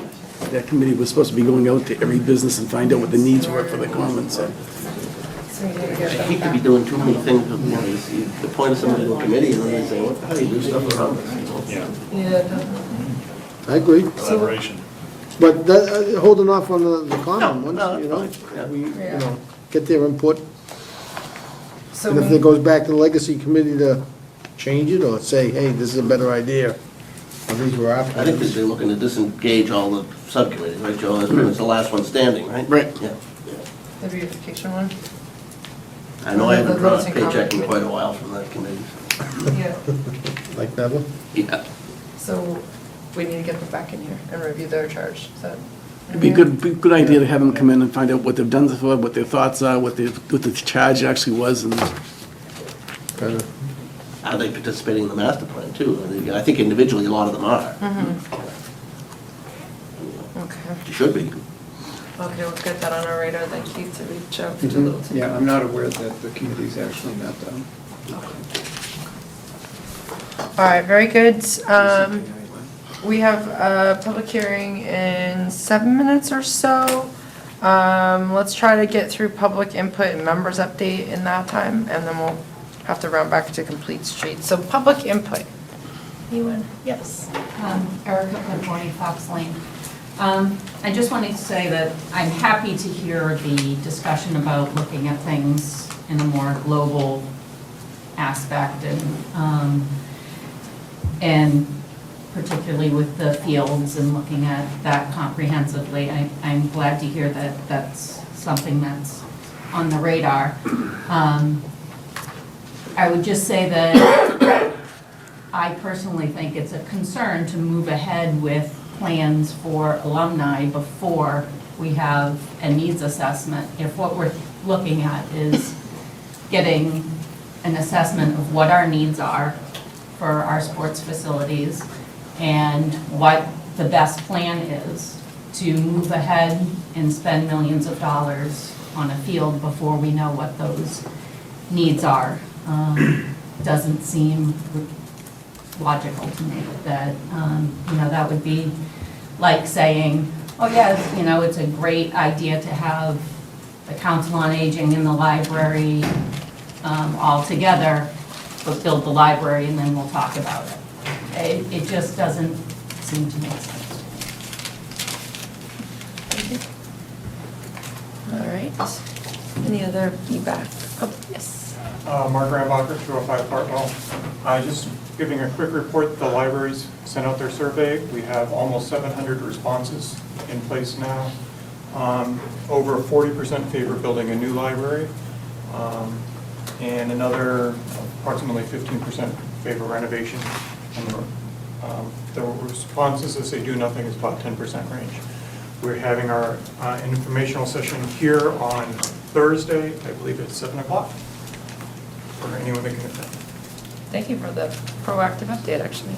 Appreciate it. Okay, and anything else? 103, Mark. 103. I think it's 7, I'm not positive on that. It is, yeah, 7 in this room on Thursday night. Which will be televised. And that was free, thanks. Okay, yes. You're not busy. I don't have an agenda, what is the next hearing though? Sorry, say that again? I don't have an agenda, what's the next hearing? Transfer station. Transfer fees. station fees. And then following that, right after that is The liquor license transfer at 8:15. liquor license. Neither hearing should take all that long, but. Thank you. You bet. Okay, member input. Let's see, we got like 4 minutes, and then we can finish that off and then open it up if one of us is right in the middle, so. I have nothing. Nothing? Sure. I have nothing. Mr. Nicholas? No, I'm okay. Mr. Levy? Two quick things.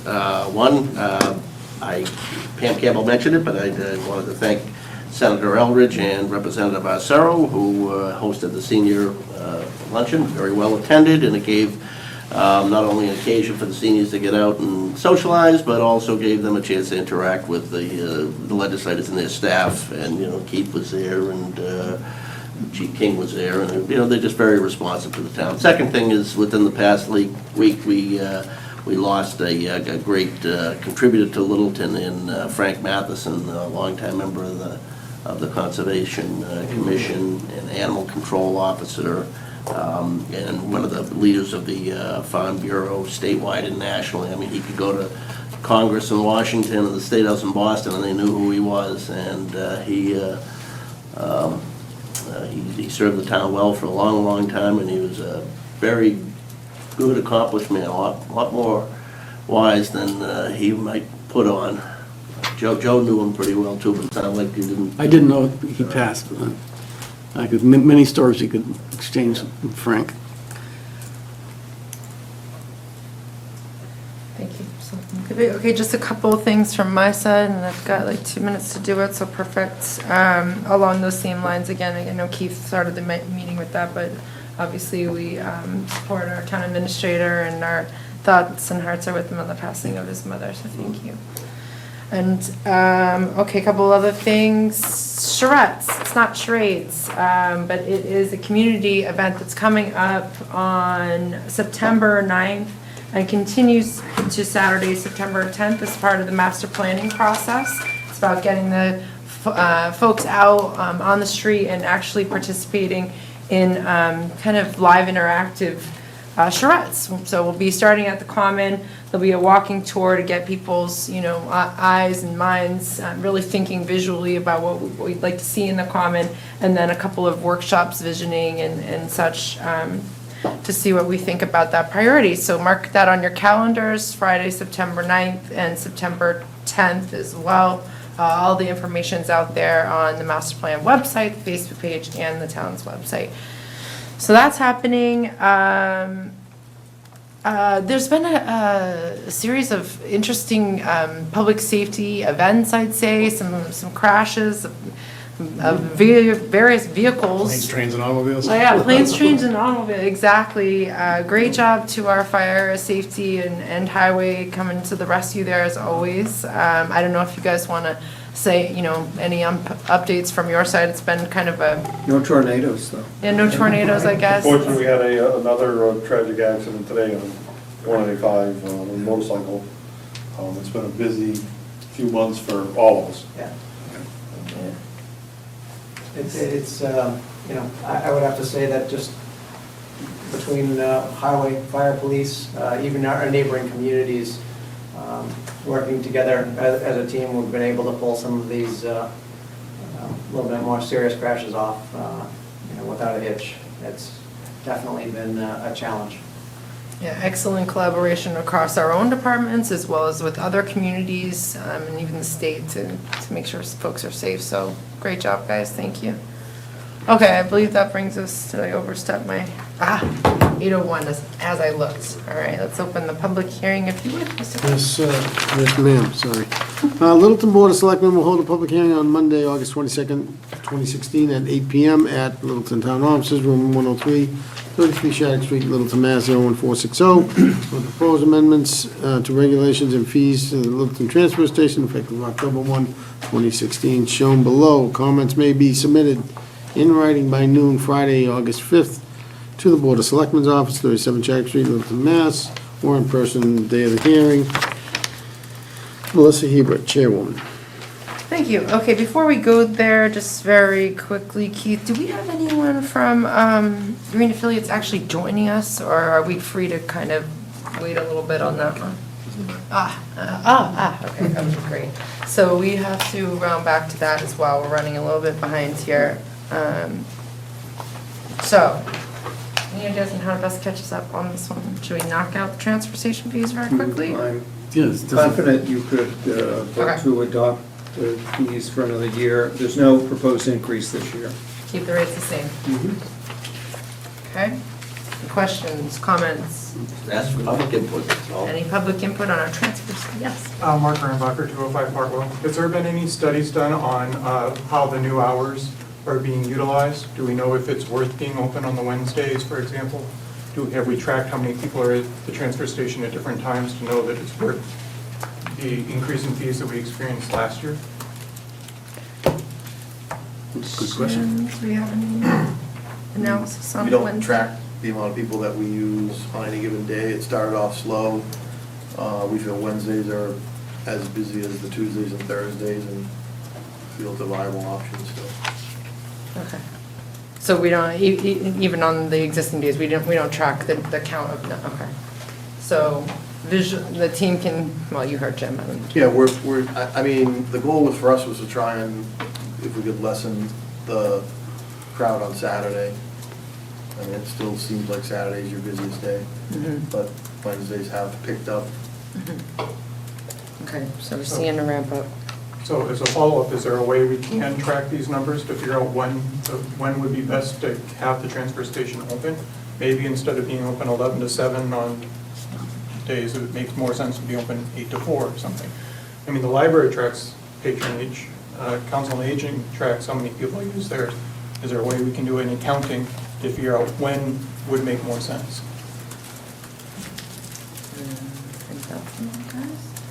We have 2 people that work there, and that's what they do. We don't, I mean, if you want to put a traffic counter in there and figure it out, I mean, I don't really know what to say other than.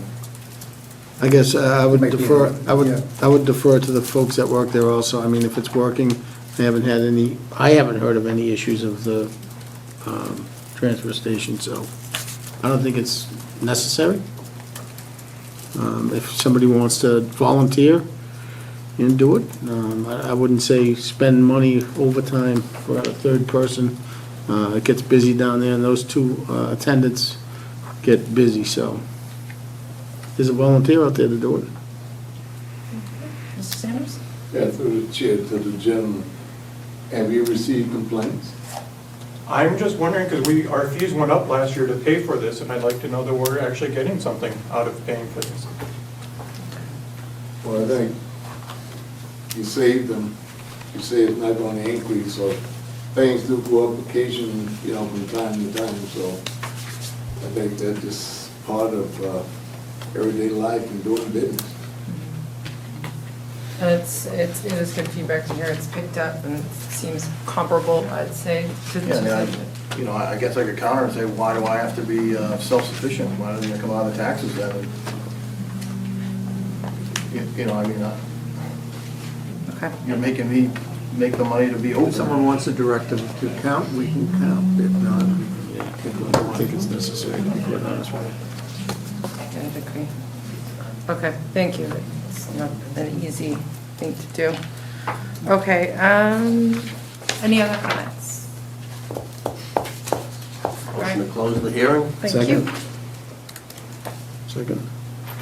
Been moved and seconded. All those in favor say aye. Aye. Okay, and motion. For a motion, move that the Board of Selectmen vote pursuant to Town Code, Chapter 181, to approve fee structure for the use of Littleton Transfer Station effective October 1, 2016, including no increase in the annual stickers, currently $110 for regular and $35 for seniors, or bags, currently $225 for 33-gallon bags, $125 for 15-gallon and 75 cents for 8.5-gallon bags, as set forth in the public hearing notice. Second. It's been moved and seconded. All those in favor say aye. Aye. Okay, fantastic. So, Green Affiliates, I apologize. We have run over. I appreciate your patience. Please come on up.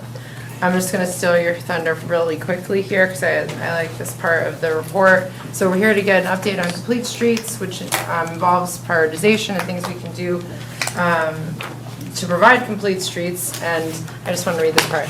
The town of Littleton was one of the first Massachusetts communities to adopt a complete streets policy that was rated the #1 policy instituted in the country in 2013 by Smart Growth America. So go Littleton, we're at the forefront on this one, and Green Affiliates is here to share with us their analysis on our community and what we can do to complete the complete streets effort.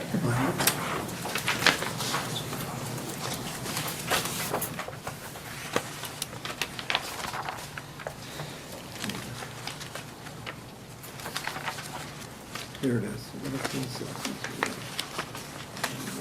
This one, today's date. Okay. Okay. Hello. Should I sit up here? Do I have Yeah, to you be in can the sit microphone? now. We can have there, and just gotta, And just to, this is Bill Scully from Green International, and the town had received with Bill's help, we had received it wants a multi-volume set, and something else that I don't have, so.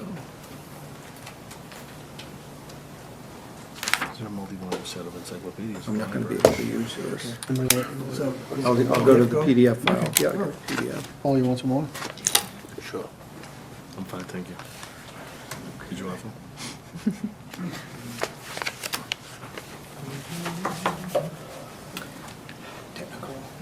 Technical difficulties. As usual. technology. Welcome to my world every day, all day. Yep. And I'm just gonna warn you that I'll have to abruptly interrupt you at 8:15 to open another public hearing, and then we can just finish off, so, but I will have to open that, and so the next public hearing, we're running a little bit late here, but, Well, hopefully I'll try to go quick and.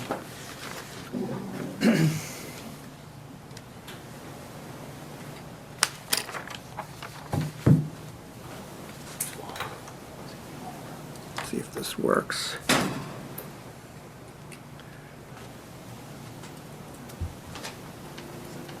Okay. It's doing something amazing. It's close. If you want to press that one to advance. Yep.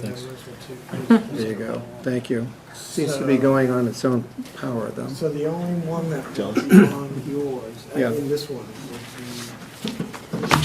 For some reason, you're moving automatically here, so. Yeah. I'm gonna to have keep to- them on timing pace. You start, and I'm gonna. Okay, this is the PDF? Yeah, Okay, so again, my name is Bill Scully with Green International Affiliates, and we've been working with Keith and the working group on the Complete Streets. With me tonight is Jason Goffman in the back, who's been our engineer working with me.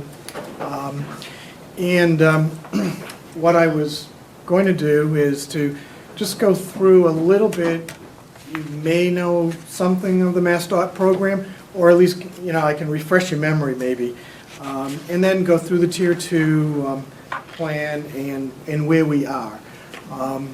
In general, I mean, we are at the goal line with the Tier 2 plan, and ready for, hopefully, the board to approve and authorize that to be submitted to MassDOT, which then would enable application to be submitted to get an implementation grant. So, let's see, should I use I'm going to have to advance them Okay, because so you can- whatever it is that plugged Okay. in is I'll just give wreaking this, havoc with my computer now.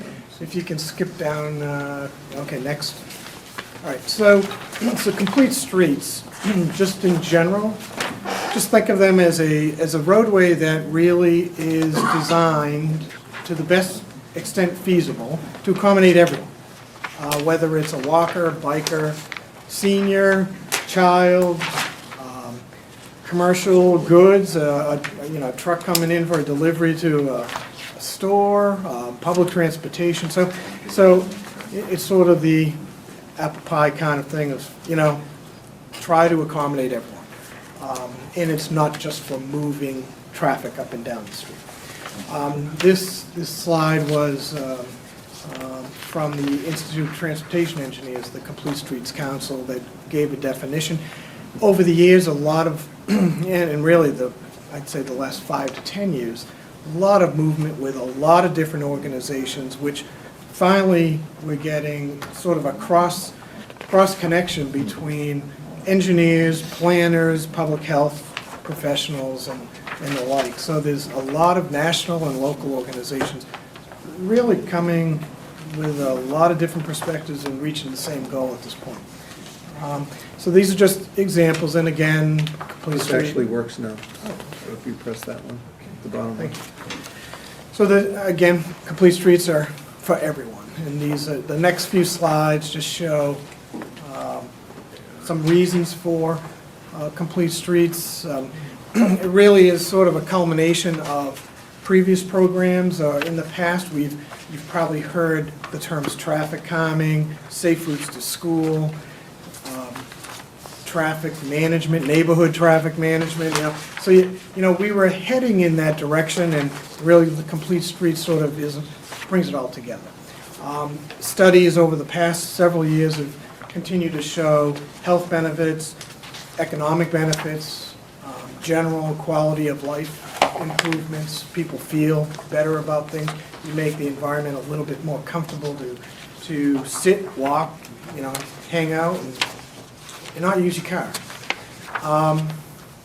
These are just some types of actions, and again, it probably, in a lot of people's mind, does focus attention on pedestrians and bicycles, and that's fine, but it does include transit, connecting. If you walk to transit or you take a bike to the transit station and then take transit somewhere else, or walk to the town common if it was set up and you had a place to mingle, sit, enjoy it. I mean, that's all part of the Complete Streets environment. Speed management, in our group, in our work, we've talked about narrowing the lanes of travel, which has a sort of inherent effect of reducing travel speeds. Not by a lot, but you see a little bit tighter lane and you do that. And at the same time, it allows us to widen the shoulder and accommodate bicycle in a better way. Reducing travel speeds, monitoring travel speeds, reducing the distances it takes pedestrians to cross a street. Some streets are very wide, so maybe you find ways to reduce that distance and improve that capability.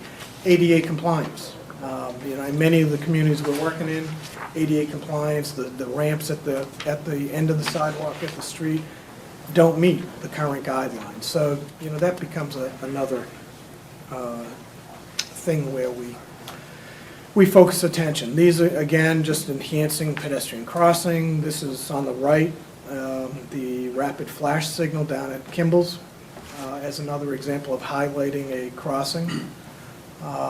The diagram on the photo on the left is what we call a sharrow, and that's used on a road that may be relatively narrow, but you want to make sure the motorists are aware that could be a lot of bicyclists on that road. That was one of my questions. What's a sharrow? That's didn't it. know what that was. That's it. Shared arrow. It buffaloed us traffic engineers for a while. It's a small bird. We're always coming up with things, and so that's what that is. So Just about to Google that. on the It's pointing to the roadkill, I think. on the right is what we call a bump out or a curb extension. That's actually a main street in Buzzards Bay, where it was a very wide street, and they sort of cut the lanes down a little bit, made room for bicycles to go up and down, kept parking, but in areas where they wanted pedestrian crossings, they bumped out the curb for a little bit, reduced that crossing. Which often cause, you want to interrupt here? Yeah, To do the just- public, I was gonna say, these often cause, when they first are implemented, many vehicular accidents. People that aren't used to it, because typically the curb would come right down inside of where the bump out was, and now you lost 2 parking spaces, there's granite curbing there, and First snow people are used winter's to. a good time to, Okay, let me Get just. used to it, though. Pause right there real quick so we can open the next public hearing. We'll come right back. All right, Littleton Board of Selectmen will conduct a public hearing on Monday, August 22nd, 2016, at 8:15 PM at the Littleton Town Offices, Room 103, 37 Chaddock Street, Littleton, Mass. 01460, to act on a petition to transfer a retail alcoholic beverages package store license under Mass General Law, Chapter 138, subsection 15, from licensee George Davis, to transfer to J. Ram Kabir Inc., doing business as Littleton Convenience, at the property located at 12 Jennifer Street, Littleton, Mass. The applicant is seeking approval for the sale of wine and malt beverages Monday through Friday, 8 AM to 11 PM, Sunday, 10 AM to 11 PM. On the premises described as one-story building consisting of 2,500 square feet, containing 2 rooms, 2 entrances, and 3 exits, located at 12 Jennifer Street, Littleton, Mass., and identified on the assessors map U10-74-A. Comments thereon may be submitted in writing to the Selectmen, Town Administrator's Office, 37 Chaddock Street, Littleton, Mass. 01460, by noon, Friday, August 19, 2016, or in person, time of this hearing. Littleton Board of Selectmen, Melissa Hebert, Chairwoman. Thank you very much. I'd ask for your patience. I just need to close out this agenda item, then we'll get you guys up here, so just running a little bit behind. Won't be but long. Won't be long. Thank you. Okay, sorry to interrupt. Bill, back to Bill. Back to Bill. You can now complete your. All right, so the Mass DOT Complete Streets Program, took about a year and a half or so to develop. It was actually implemented early this year. To my knowledge, it's probably the only state DOT program in the country that actually used planning grant money to encourage towns to adopt complete streets and try to plan for them and move towards implementing. In the town of Littleton, you adopted a complete streets policy in 2013, probably one of the first in the state, #1 in the country that year. So, I mean, you guys were ahead of the curve. And what the program, the DOT program did is then give you grant money to figure out what do I need to do? What do I want to do? And that's what we've been working on. To be eligible for the DOT grant money, you had to have a policy. To be eligible to go after the implementation money, you had to develop a plan. So DOT set up 3 tiers. Tier 1, the policy, which the town already had. Tier 2, the plan, and Tier 3, implementation or construction. Up to $400,000 a year available for grant. certainly not, it's going to be competitive. Right now, it's still early in the program. Only a few communities in the whole state have actually applied for Tier 3 money. So the town is in a good position to advance right now. And I can't promise that in year 2, 3, 4, as more and more, there's about 50 communities may have now put in a policy. Not 50, I don't think, have gotten to the Tier 2 yet. So, as the program keeps advancing. Well, let's keep reminding them that we're a pioneer here, and That's right. and we should get extra weighting for That'll that, get us going something in first. the next month, if we submit We'll it. take After that. maybe So, with the Tier 2, I'll try to give sort of an overview, and I'll end with what the working group came up with, a proposed Year 1 program, and then the rest of the program after that. DOT has requested that a plan be developed that tries to be holistic, comprehensive, look at the whole community to the extent you can, and try to develop what could be a 5-year plan. What we've probably done probably exceeds 5 years, but it can be added to and modified, is my understanding, over time as you implement things. So what we did was we gathered and reviewed all the available information that might exist. So open space plan, we know the master plan is underway. We were a little bit ahead of that, but we've actually had communication with them in the last few weeks because they know that where we are, so we're trying to exchange information to provide some input. This is a good building block for what the master plan consultants are working with. Absolutely. And listening to all the town common discussion earlier tonight, this will fit right into. Safety screening, so we did look at just historical data of crashes around the community. And then we did what we call a roadway windshield survey. We can't study every single road in the town, but we tried to identify some of the major roads where we would drive up and down, we'd look at the markings, look at sidewalks, conditions if they exist, bicycle accommodation, crosswalks, crossings that don't have crosswalks. Things like going to the parks, and is there any bike parking there? And again, on our working group, there were bike representatives in DPW, and we were getting input from everyone. Police chief sat in and gave a lot of input as well. So we ended up, doing that, finalizing the needs assessment, and then developed a series of actions, potential actions. And there's a number of actions that are eligible items in the Complete Streets program. Bike racks, speed monitoring devices, high visibility pedestrian crossings, curb extensions, new sidewalks, reconstruction of sidewalks, trees if it's part of a sort of a place, you have a new sidewalk coming in, then you're able to incorporate some of the placemaking type of elements. Overall, what we're calling the 2016 Tier 2 plan, we looked at 27 different roads, about 40 miles were reviewed. Out of the plan, we've identified about 5.5 miles of sidewalk construction and/or repair. 4 locations for high visibility pedestrian crossings, 16 speed monitoring devices, bicycle storage equipment. We've identified and put in the plan 6 new pieces of equipment.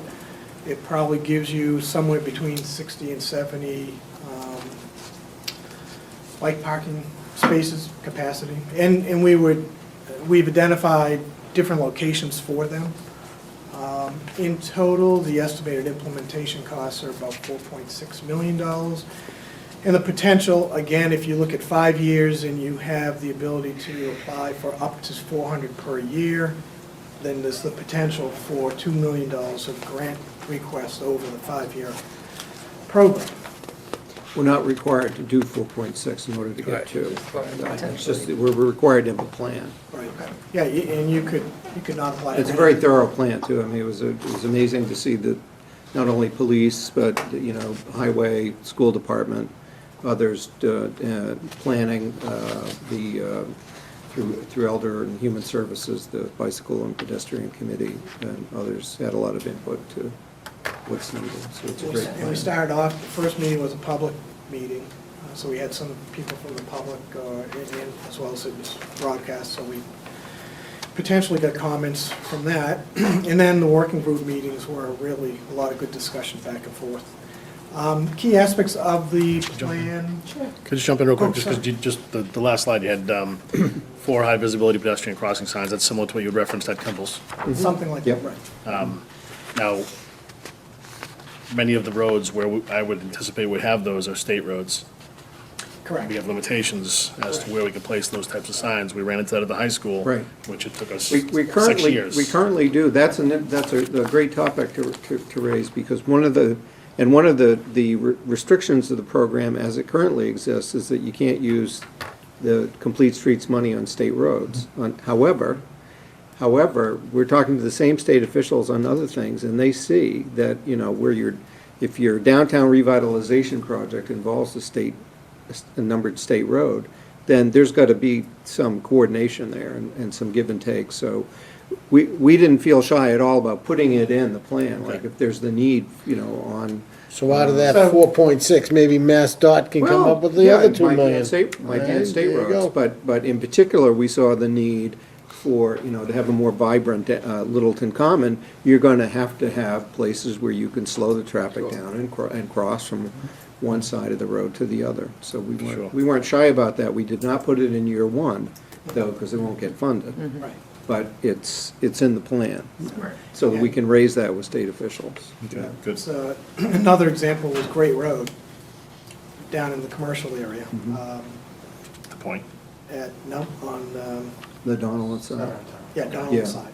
So you have a need for sidewalks or fixing the sidewalks that are out there and at least one good crossing area and slowing traffic down. So, and Littleton it's very interesting. It's unique in that many of your major mileage of roads is under state jurisdiction, which is unlike many of the cities and towns in the Commonwealth that it's a minimum usually on the state DOT.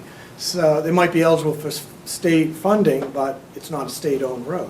So in this case, yeah, it was so we got it in the plan. We have them towards the end of the plan. And note that it's going to need DOT.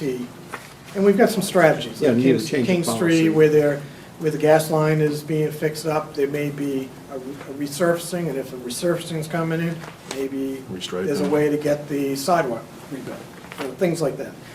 But, it's on the plan now, it's on the radar, that, conversations with DOT then point you in that. Good. So anyways, that was perfect question for that.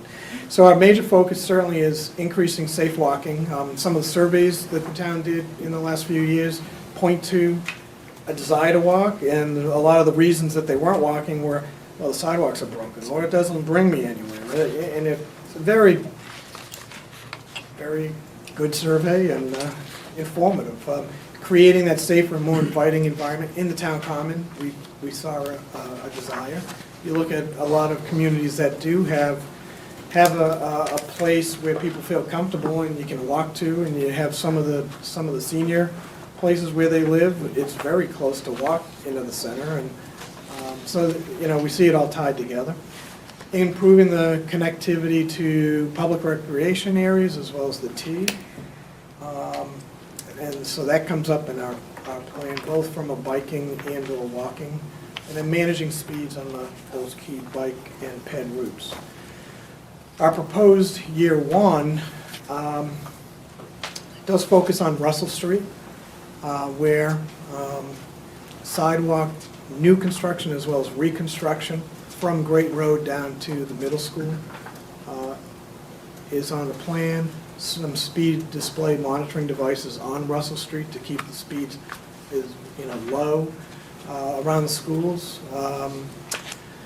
Also bike marking and signage on Russell Street. There would be the spot where you see some sharrows as well as signs, share the road, or bikes use the full lane. Bike storage, the equipment since it was only 6 locations, we recommended requesting 6 pieces of equipment right in year 1, and then get them in the different spots. One is down at Long Pond. Long Lake, I yeah. probably, Yep. yeah. And some of the schools, and we have a location in the town common area, in the center. If you go down there any day, you'll see bikes tied up to some of the posts. Light poles. Yeah. Tree. Also down in, well, no, I won't get into the town common, that's for a later date. Yeah, and we need to get the town common committee when they We'll get come the in planning, right, oriented into this, yeah. Okay. Shaker Lane, school zone, traffic sign, new flasher, down on that, in both directions near the school. A minor one, but Shattuck Street, as you have a sidewalk coming down King Street, gets onto Shattuck, and then there's no safe crossing to get back to the sidewalk. This is going in the southbound direction. So it's just improving the crossing to remain on the King Street sidewalk essentially, but to cross Shattuck Street right where it widens out. And what's the last thing? And that is the last thing. So in total, year 1 program, the application would go in for $388,000. Beyond year 1, so years 2 through 5, we have Goldsmith Street, some safety improvements, Foster Street, sidewalks and bicycle accommodation. Some of Foster Street is broken up in the plan where we're suggesting sidewalks from the train station down to Taylor Street where some of the office buildings are, and then later on, potentially as part of resurfacing Foster, but trying to get a sidewalk in and certainly bike accommodation on the northern portion. Taylor Street, the same thing. We list Littleton common improvements. We have a sort of a planning concept that we talked about, and we'd be happy to share that with the committees and master plan committee and et cetera. Jennifer Street sidewalk repair, Newtown Road at the trail, Ped Crossing, and we'll work with Mass DOT to address King Street and Gray Road. Gray Road being the eastern section from Town Common down, and then King Street. Largely from Town Common south towards the interchange. And I think that's it. I can answer questions. The next steps are to submit the Tier 2 plan and then prepare the material for a Tier 3 application. The current deadline for the Tier 3 applications is September 15th, which is far. And again, what the state is looking for in any of their Tier 3 applications is, are you ready to go? And in this case, if you were awarded, you may not hear until mid to late October, early November, and it has to be completed by June 30th, 2017. Which many of these items probably could be. I think some could be challenging, but again, it's going to be a lot of coordination of bidding, having the contractor ready to go, having all the paperwork set. So are we being too risky in year 1, or? No, Okay. no, not at all. It's, the sooner we get it in, the better. I mean, the main expenses for the Russell Street sidewalk, but that consistently has been something we've heard a lot about. We've heard a lot from the Russell Street residents about the need to make it safer, to have some traffic calming techniques.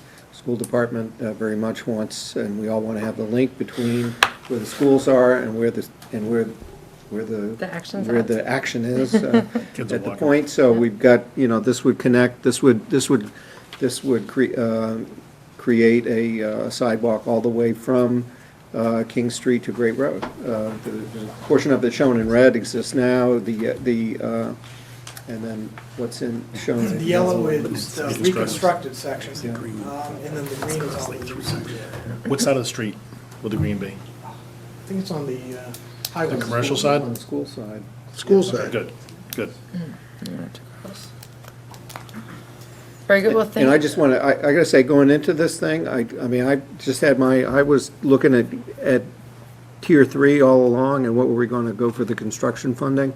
But the trip down Tier 2 and developing the plan was just so worthwhile to get the departments together and representatives of the community to come up with a plan, which I think can help guide a lot of other things that are going on. So, Thank you all thanks, for your Bill, work for on. your We work thank on this.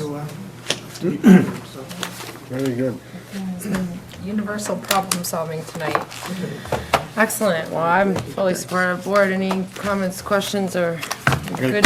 Just a quick comment on, if we're gonna be doing widening shoulders and installing sidewalks and that kind of thing, I know that the town has access or right-of-way to a certain depth of the street, but how has that been received by residents? Because if someone's maintaining their front yard right now and it goes right to the street, and all of a sudden we propose to put a sidewalk in, there's gonna be some PR that needs to be done. Well, I don't know on the new sidewalk design. Yeah, Russell Street, everything down there is commercial. Yeah. So it's not an issue. And we're basically taking a little bit of the road because the road's wide there, so it will help reduce the speed as well. We did do a significant on New State Road. Some people weren't the happiest. Some people didn't care. We'll see. The jury's out. So let's say you have a Foster Street, for an example. Yeah. That's later on down. We know that needs public Discussion. discussion and engineering. But it may be tied to, Chapter 90, the resurfacing, the road condition. Sure. So it's something that's coming down, but we didn't have to deal with a lot of that issue of do they want it or not. It's probably within right-of-way. I mean, you're not talking a wide, you're never talking a very wide. Right. But the thing with the Tier 2 plan is saying, trying to accommodate bicycles and pedestrians to the extent feasible. So if all of a sudden in the end, everyone says, no sidewalk on here, well, it still doesn't mean that we can't accommodate bikes better, by either the shallows or a little edging or good surface, things like that. Chief, did you want to comment? Madam Chair, just real quick, obviously you see the brunt of the money's being spent on Russell Street. Russell Street became a priority, especially with the opening of the point, a set of lights at the end of the road. It really changed the demographics of Russell Street greatly. And as more and more things are opening at the point, we're also seeing the pedestrian traffic, especially school-aged children walking down that road. And traffic has increased, you've got more pedestrians. We want to get the pedestrians out of the street. Yeah. That's one reason it was a high priority for public safety down there. Absolutely. Makes total sense. Mr. Ogilvy. George Ogilvy, New Estate Road, and I think once the people understand when the sidewalk is going in, it's decreasing their property line. But to begin with, they didn't own that piece of property, and it's made the attitude on the whole street has changed. Once they understood that wasn't theirs to begin with. Yeah, that's a really good point. Yeah, that's all. I just wanted to start that conversation now so people start to understand. Yeah. I mean it, a lot of them have changed their attitude altogether. Yeah, I'm sure it did. Thanks, George. Thank you. Okay, very good. Any other comments? All right, move that the Board of Selectmen vote to authorize submission to MassDOT of the Town of Littleton's Complete Streets Prioritization Plan prepared with Tier 2 grant of $43,222.94, and further to submit MassDOT a Tier 3 grant application in the amount of $388,000. Been moved and seconded. All those in favor say aye. Aye. Thank you all. Thank you so very much. for Thank your you. work. Good job. Okay, third public hearing, and thank you for your patience and apologies for the wait. So we have public hearing on transfer of retail alcoholic beverages package store license for wine and malt from licensed George. Yes, please do. Sorry for the typo. The motion's correct. You guys do, come on. That's A little inconvenience.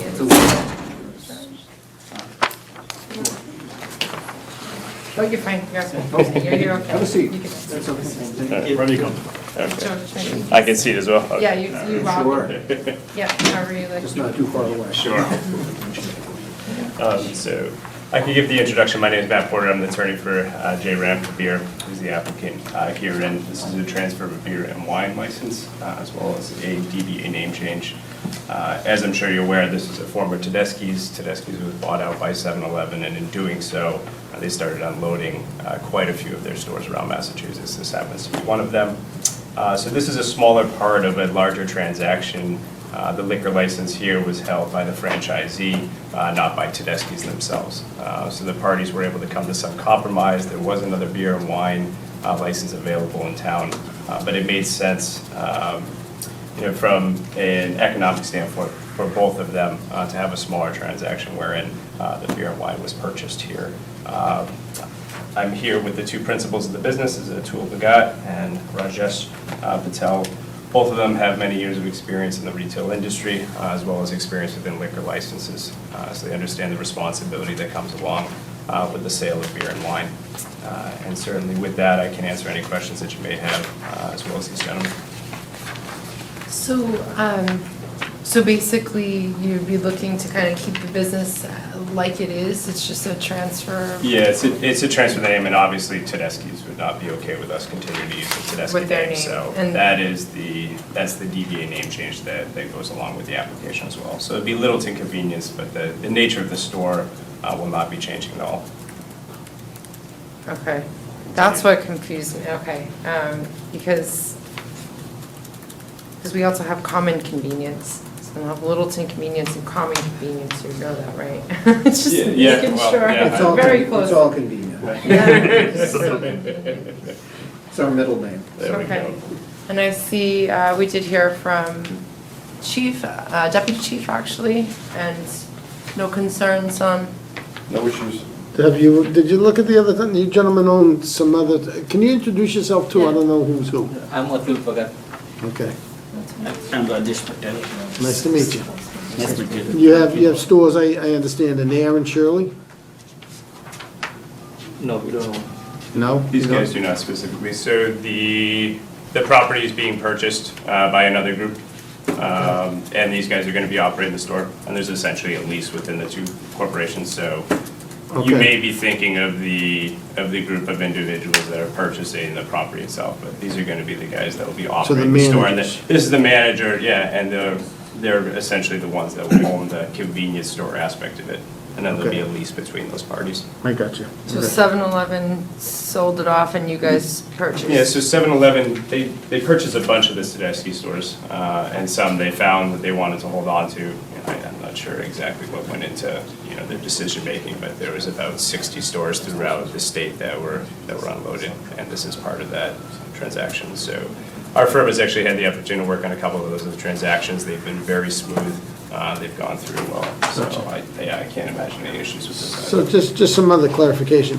So you're not property owners, obviously you're gonna be running and leasing the building from Yes. whoever the property owners are. You said you had some experience in convenience stores, liquor licenses. Can you give us a little background as to what your experiences have been? I used to work in Newton, New Hampshire, wine and beer store. Okay.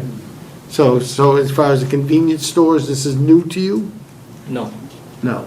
Just the combination of both? yes. Okay.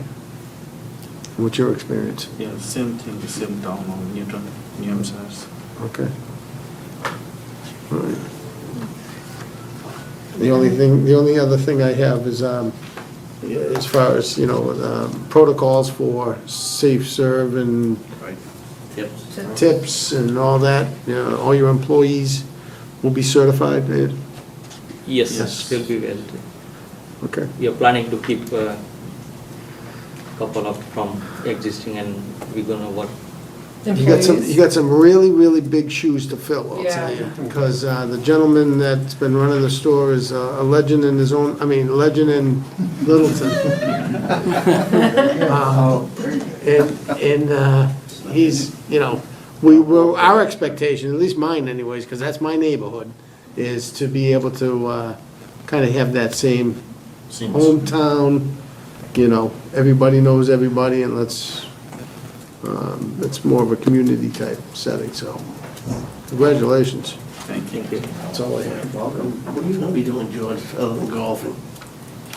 Would do a lot of that. Gonna rest for a while.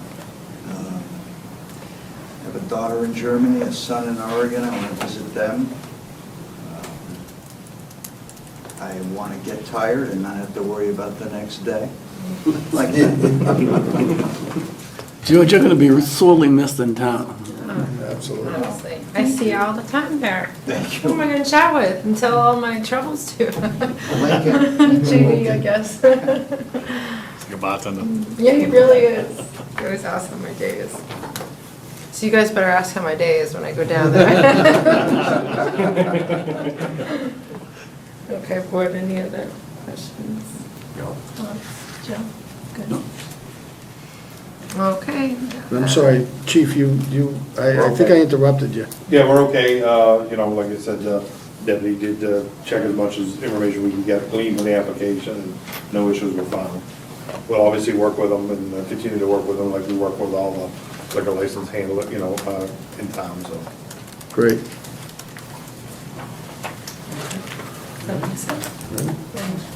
All right, move that the Board of Selectmen vote pursuant to Mass General Law, Chapter 138, subsection 15 and 15A, to approve the transfer of retail alcoholic beverages package store license from licensee George Davis and transfer to J. Ram Kabir, Inc., doing business as Littleton Convenience for the sale of wine and malt beverages Monday through Saturday, 8 a.m. to 11 p.m., on Sunday, 10 a.m.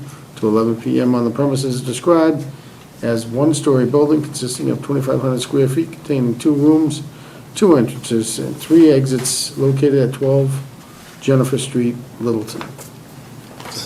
Moved and seconded. All those in favor say aye. Aye. Congratulations. Welcome to town.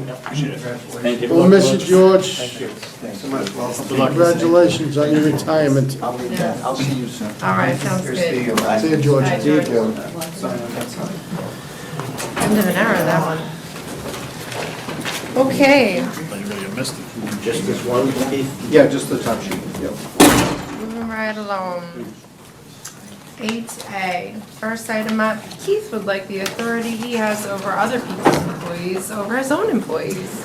Well, I don't know why, I always thought that I was the appointing authority for my executive assistant, and I've been approving the appointments of my department head appointees. But Bonnie pointed out, and correctly so, that the town code is, I'll say unclear on it, and I'll accept it. It's silent. Silence is not golden, but rather, we're going through 76 applications right now. And We're spoiled. And rather than, just on a practical matter, rather than have to await your next meeting on September 12th before I fill the position, I would like to move more quickly than that, but just overall, I've been supervising directly the appointee all along. All the practice is with my departments that their staff are not subject to board vote. And we had recently granted both chiefs the authority to appoint their executive assistant, so I thought I would boldly ask for the similar consideration in this case. Without a huge objection to what you're looking to do here, to point out the obvious, that the resume is, not the resume, the job description is recently updated as 2012 is executive assistant to the town administrator / board of selectmen, and that verbiage is recounted in there. Now, I don't hardly ever contact the secretary directly, but I think it'd be important for that person, whoever you hire, that they understand that simple requests that the board might have from time to time, that's part of the reason why it's voiced that way, or written that way, so that if we want to call up the office and say, can you get me this document, or can you get this together for me, we shouldn't have to say, well, talk to my boss first. It has never been that unless the request was for, and up till now, the request hasn't been for more than the employee was able to do on their own. Right. So, but that would certainly be the case, that we are all in the organization here to serve the Board of Selectmen. And I'm certainly happy to have that understanding. Yeah. Well, I mean, I think that's that's the flavor of the job description anyway. Exactly, Almost yeah. exclusively the person works for you, but, essentially. But that person would be with us, would be preparing for your meetings and do all that is necessary to get the work of our shared office done. Absolutely. Well, I just think, to kind of piggyback on that, I think that the job description can remain the same with keeping the appointing authority. Yeah, there's nothing that dilutes, no matter what no matter who the appointing authority is, the mission, the function of serving the both of us is intact. Yeah, I just hope that would obviously be conveyed to the person that ends up getting hired to. First time they're sitting over there, I'm yelling at them. Yeah. Just demanding that. Did you get that? First thing I'll say is, where's Keith? I can fix that. It's a good catch. I understand what. Well, I didn't catch this, I just caught that. Just your intent, packet. yeah. John, anything you're saying? No, I think it's good move. Very good. Any issues even? So you intending to bring that person to the next meeting if they're hired by them? Well, I hope so. Oh, it's exciting. So have you done interviews or anything yet? We're just getting started on that. There's a preliminary screening group that includes Ann and Diane and Shelley that are going through the first set and going. Now, And I'm. why wouldn't you have included a member of the board on that? Since it's a. Yeah. Be happy to have you involved, as I will be in the second round. Maybe our chair should be a party to that? I'd be happy to. Yeah. She's, I was willing to sign on to about Person's 4 or very 5 important to interviews, us. but not, Not 76? Not double digits. Oh, Yeah. So I'd be happy to do the second, be happy to have the Sure. chair involved in the second great. round. We're trying to schedule first-round interviews in the next week, so we'll Okay. get. Well, I think that's, I at think the end of that's the a day, great suggestion. so that underscores that it's primarily the executive assistant to the administrator, but at the same time, since the functions do involve interaction I with the think board, that's it great, only makes and sense. no better way to get the message across Right. from the get-go. yeah. Well, And great, well, yeah. some good news is I've taken Thursday, Friday, and Monday off, and as you guys know, I'd spend at least 50% of my vacation time on town stuff, so Nice. I'm happy to spend my time on this one. Not to drop that pool, would you? Hey, you gotta find efficient ways to get your fun in with your work, you So know. Keith, do you like Simon Cowell, this review process? I might probably. Better that than Trump, I suppose. Well, yeah, I was Fine. going to say, for some reason, I was thinking The Apprentice rather than. Not yet. You're hired. This is the beginning of the process. So it's Okay. an apprentice. Okay, very good. Get George back. So this is, with no vote required, it's just an understanding. No, it's a vote. Yeah, Yeah, you had a vote to designate, or adapted it from the vote you took for the two chiefs. Mr. Sanders, yes. Yeah, George Sanders, 672 Gray Road. I just wanted to ask, in that description there, normally a job description, you usually have that last clause, catch 22, we used to call it, is that others do this as assigned. Performs all other related duties as required. As required, but, yeah. All of our That job usually takes descriptions. care of all those things like that.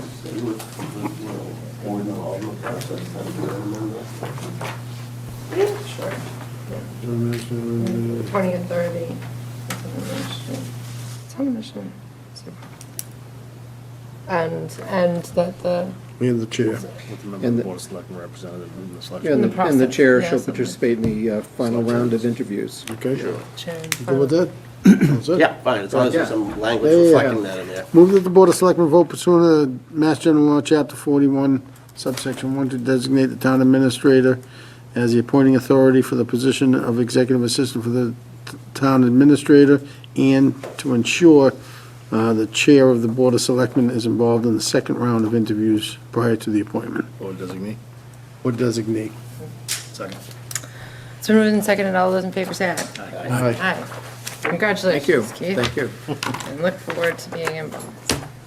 Okay, STM, Special Town Meeting, Wednesday, November 16th, 2016. This just needs to be a procedural vote tonight. Frankly, if I had been around for the last week or even week and a half, I was hoping to prepare. And just to be clear, you were around the entire time, so I know what you mean. Yeah. You're not giving the 300% that you normally give, but you were still there at, I'd say, 85%, so. We heard that from your wife. I was instructed Firsthand. I was instructed not to respond to some of the emails. Yes. get I tried to do that too. During visiting hours.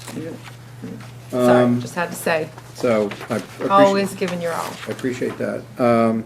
So the vote tonight would be to call a special town meeting, set the date for closing the warrant, which our recent practice has been 45 days prior to the town meeting. That gives us all time to get the recommendations out in the booklet, and FinCom recommendations as well as ours, to go out to the voters. Looking at the draft list of articles, at least, I've come up with at least 16, maybe. And some of them we've talked about before: Mill Pond feasibility study supplemental, others that we haven't talked about yet, but we ought to. And so my suggestion is that for our next meeting on September 12th, we meet jointly with a number of the boards that would be impacted by some of the articles that are on our radar screen, to discuss which ones we want to put in the warrant. You have the September 12th meeting and then September 26th before the warrant closes, so you've got two, so we'll want to have a lot of time at both of those meetings for that purpose. Just wanted to add, in addition to the topics that the draft articles you have here, two others came up tonight in discussion. Right. Yeah, the space needs at the Park and Rec, the fields. Yeah. Study there, and then also the space needs prompted for this campus site by the senior center. And I guess that was talked about as a more global study. Assessment. And then thirdly, we've talked about it before, maybe we should reserve agenda space to do it on the 12th to get an update as to what we need to do to get a next step on a vote for sewer feasibility, well, not feasibility study, but an implementation. So that being said, I mean, there you are, you're almost up to 20 articles now. Are there some, should we, I mean, September 12th, and then we're done here, pretty much. Two questions, I'd make a suggestion. Number one, should we have a meeting prior to the 12th, just to deal with this list? And let's call out those that can go to May. I mean, just because it's a priority, I don't want to rush something down the tube just to say we got an article on. Yeah, no, so I'm fine with it. If you want to meet again the week before, then. I think a meeting prior to that, to take a look at these articles, let's have some discussion, invite public input as far as, here's a preliminary list of our articles. Yep. You know what, these three can wait until May. These two can't. I just don't want to overload special town meeting just for the fact of, it's special town meeting, let's throw everything on there without doing its due diligence and making sure it's vetted properly. If all that means we should meet again between now and then, pretty sure, much. I'm all for that. And just have one item, the special town meeting on it. Good luck trying it. Yeah, we never do that. I know. Yeah. Well, we can start out with. I would like, We'll whatever start our out next with meeting be, that we do get the, and, maybe Chuck and I can have a chance to meet with some of the principals between now and then, an update on the sewers, where we left things and where we need to go on that. Well, next. let's have two items then. All right.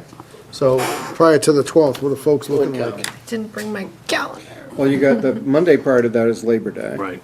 So that's, and the Monday part of that is next Monday, the August 29th. Tuesday the 6th. Is that too soon? Or Tuesday or Wednesday? This, of next week? This coming No, Monday following night? week. Following week? So it could be after the 12th then, right? Yeah. No. No, prior to No, September. you need to do it before. Like You the need 6th or 7th or something like that. Yeah. One of those dates. Yep. like a Wednesday. Yeah, because the 7th. 5th is a holiday, Yeah, I correct? mean, Yeah. selfishly, I mean, I think I'll be in travel on Tuesday, the 6th, probably be back in time for the meeting, but the 7th would Let's work go, better. was it 7th or 8th? 7th or 8th? 8th is the state primary, I don't think we can, right? That's right, yeah, it's a state primary election. Yeah, So early this year. 7th it is. I'm good. I just need to double check my physical calendar, which I did not bring with me today, but off the top of my head, I have it open. What happened, you, So that- Dunkin' Donuts didn't come through for you, or what? So that will be for the board to go through the list. That is correct. And hopefully an Okay. update on the sewer where we last left things. Maybe we can get Megan in here or Savas, Yep. bring them back from Okay, so retirement. Wednesday, Yeah. September 7th, And I'll take it to contact those folks, Megan. and 6:30. So one will be review town meeting articles, and second will be Littleton Common Sewer. Mr. Kyle, you talk about taking some of the articles and maybe put them in the spring? Yeah. Talking about the fire department? Well, you know, that will definitely be There's a reason he discussed, comes Mr. every Knox. week, even when he's not on the Just agenda. keeping He's a his eye smart on man. that prize. We can talk about that, Mr. Knox, but that's a great idea, I'll tell you.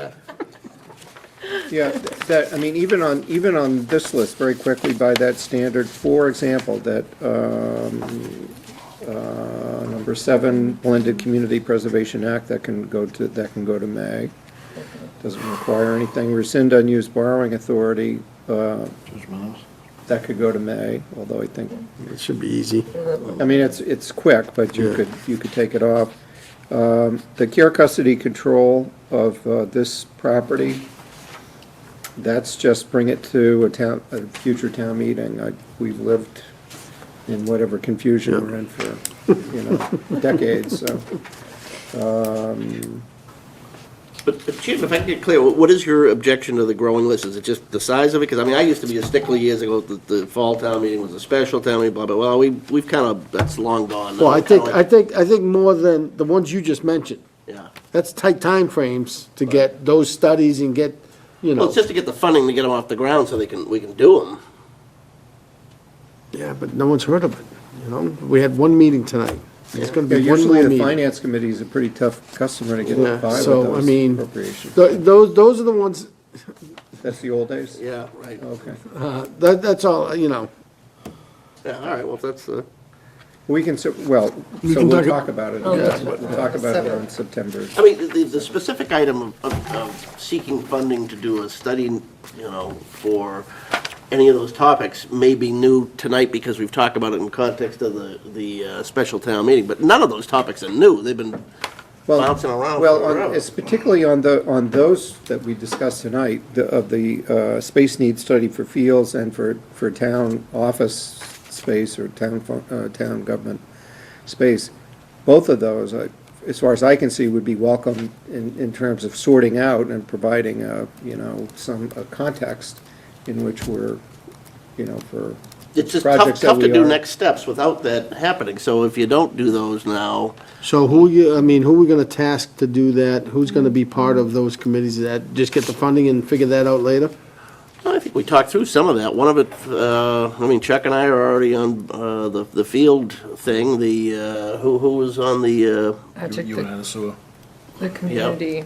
in the senior center? Joe and you are on that. So we just made those assignments.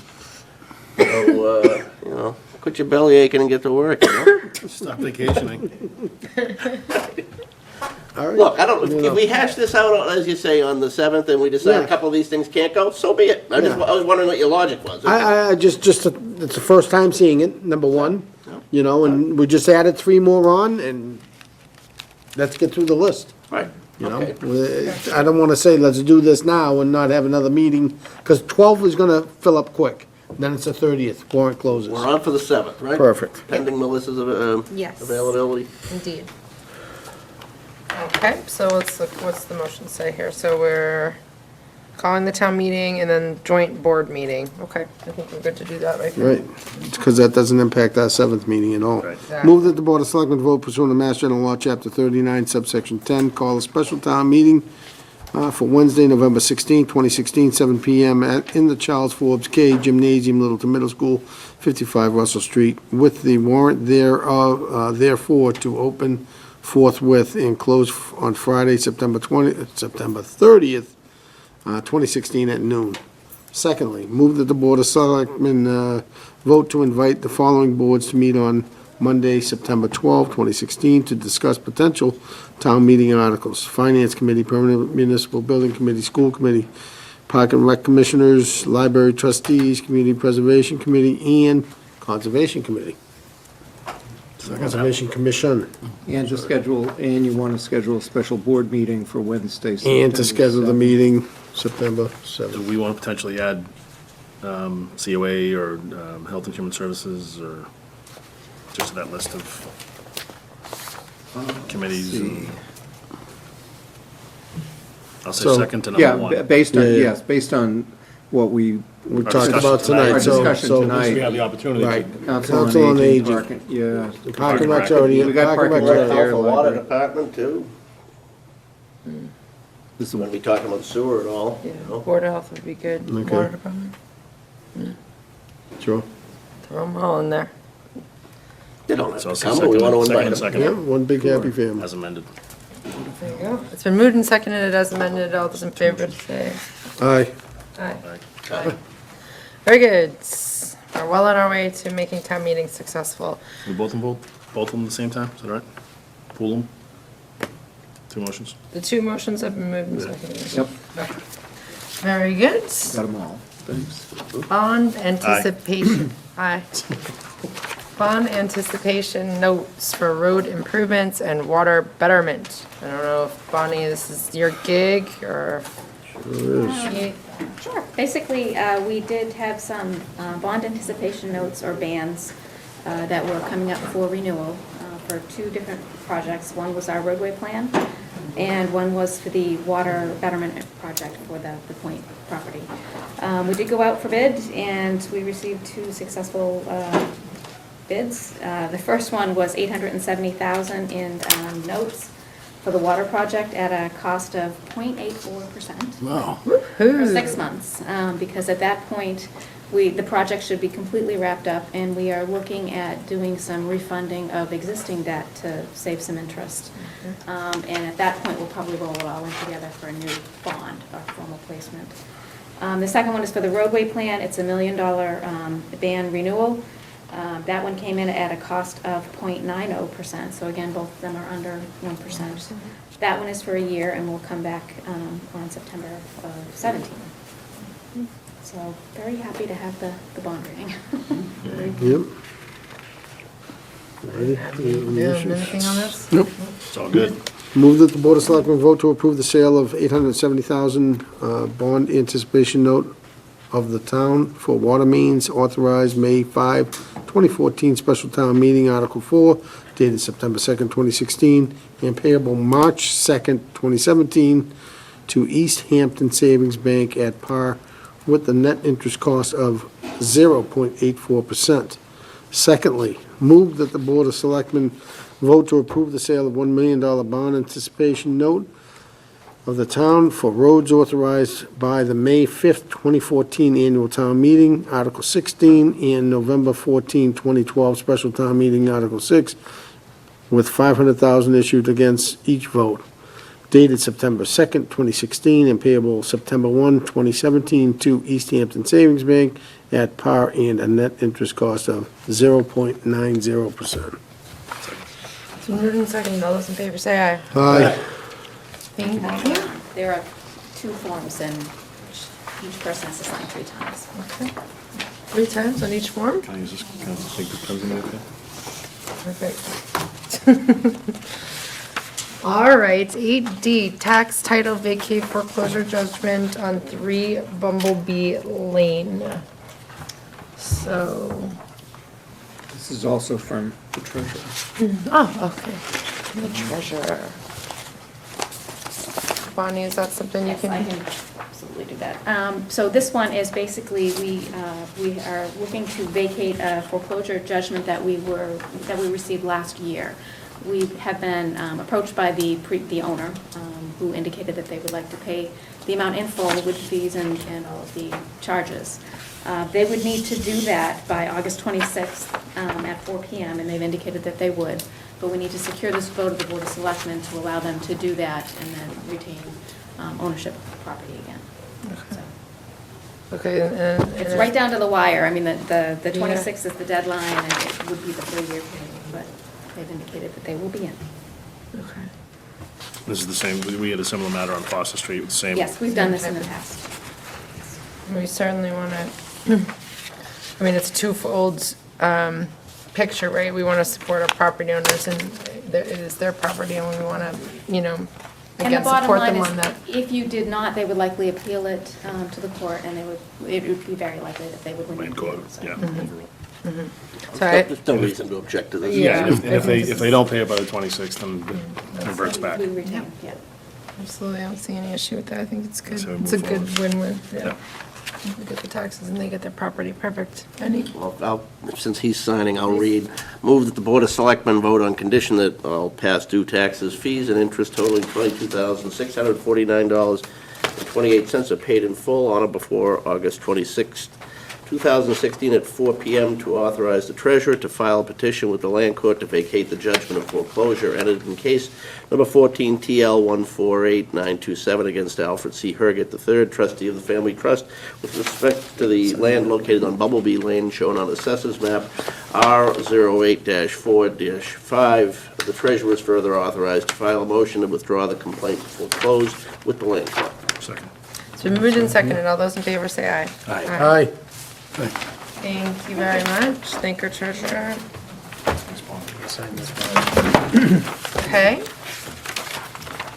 Believe it or not, we're only running 12 minutes late at this point. One last item, and that is, wait, do we have minutes? We don't have any minutes. Oh, You will, You will. but they will be prepared by someone. LCTV, the best minutes around. yeah, that's right. Well, that's how we're going to get them. That's what we're doing.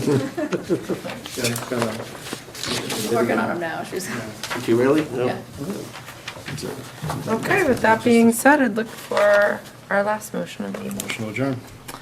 Second. It's been moved and seconded. All those in favor say aye. Aye. Thank you very much. Thank you, Mark. Thank you. Thanks for all your great participation. Good night, everyone.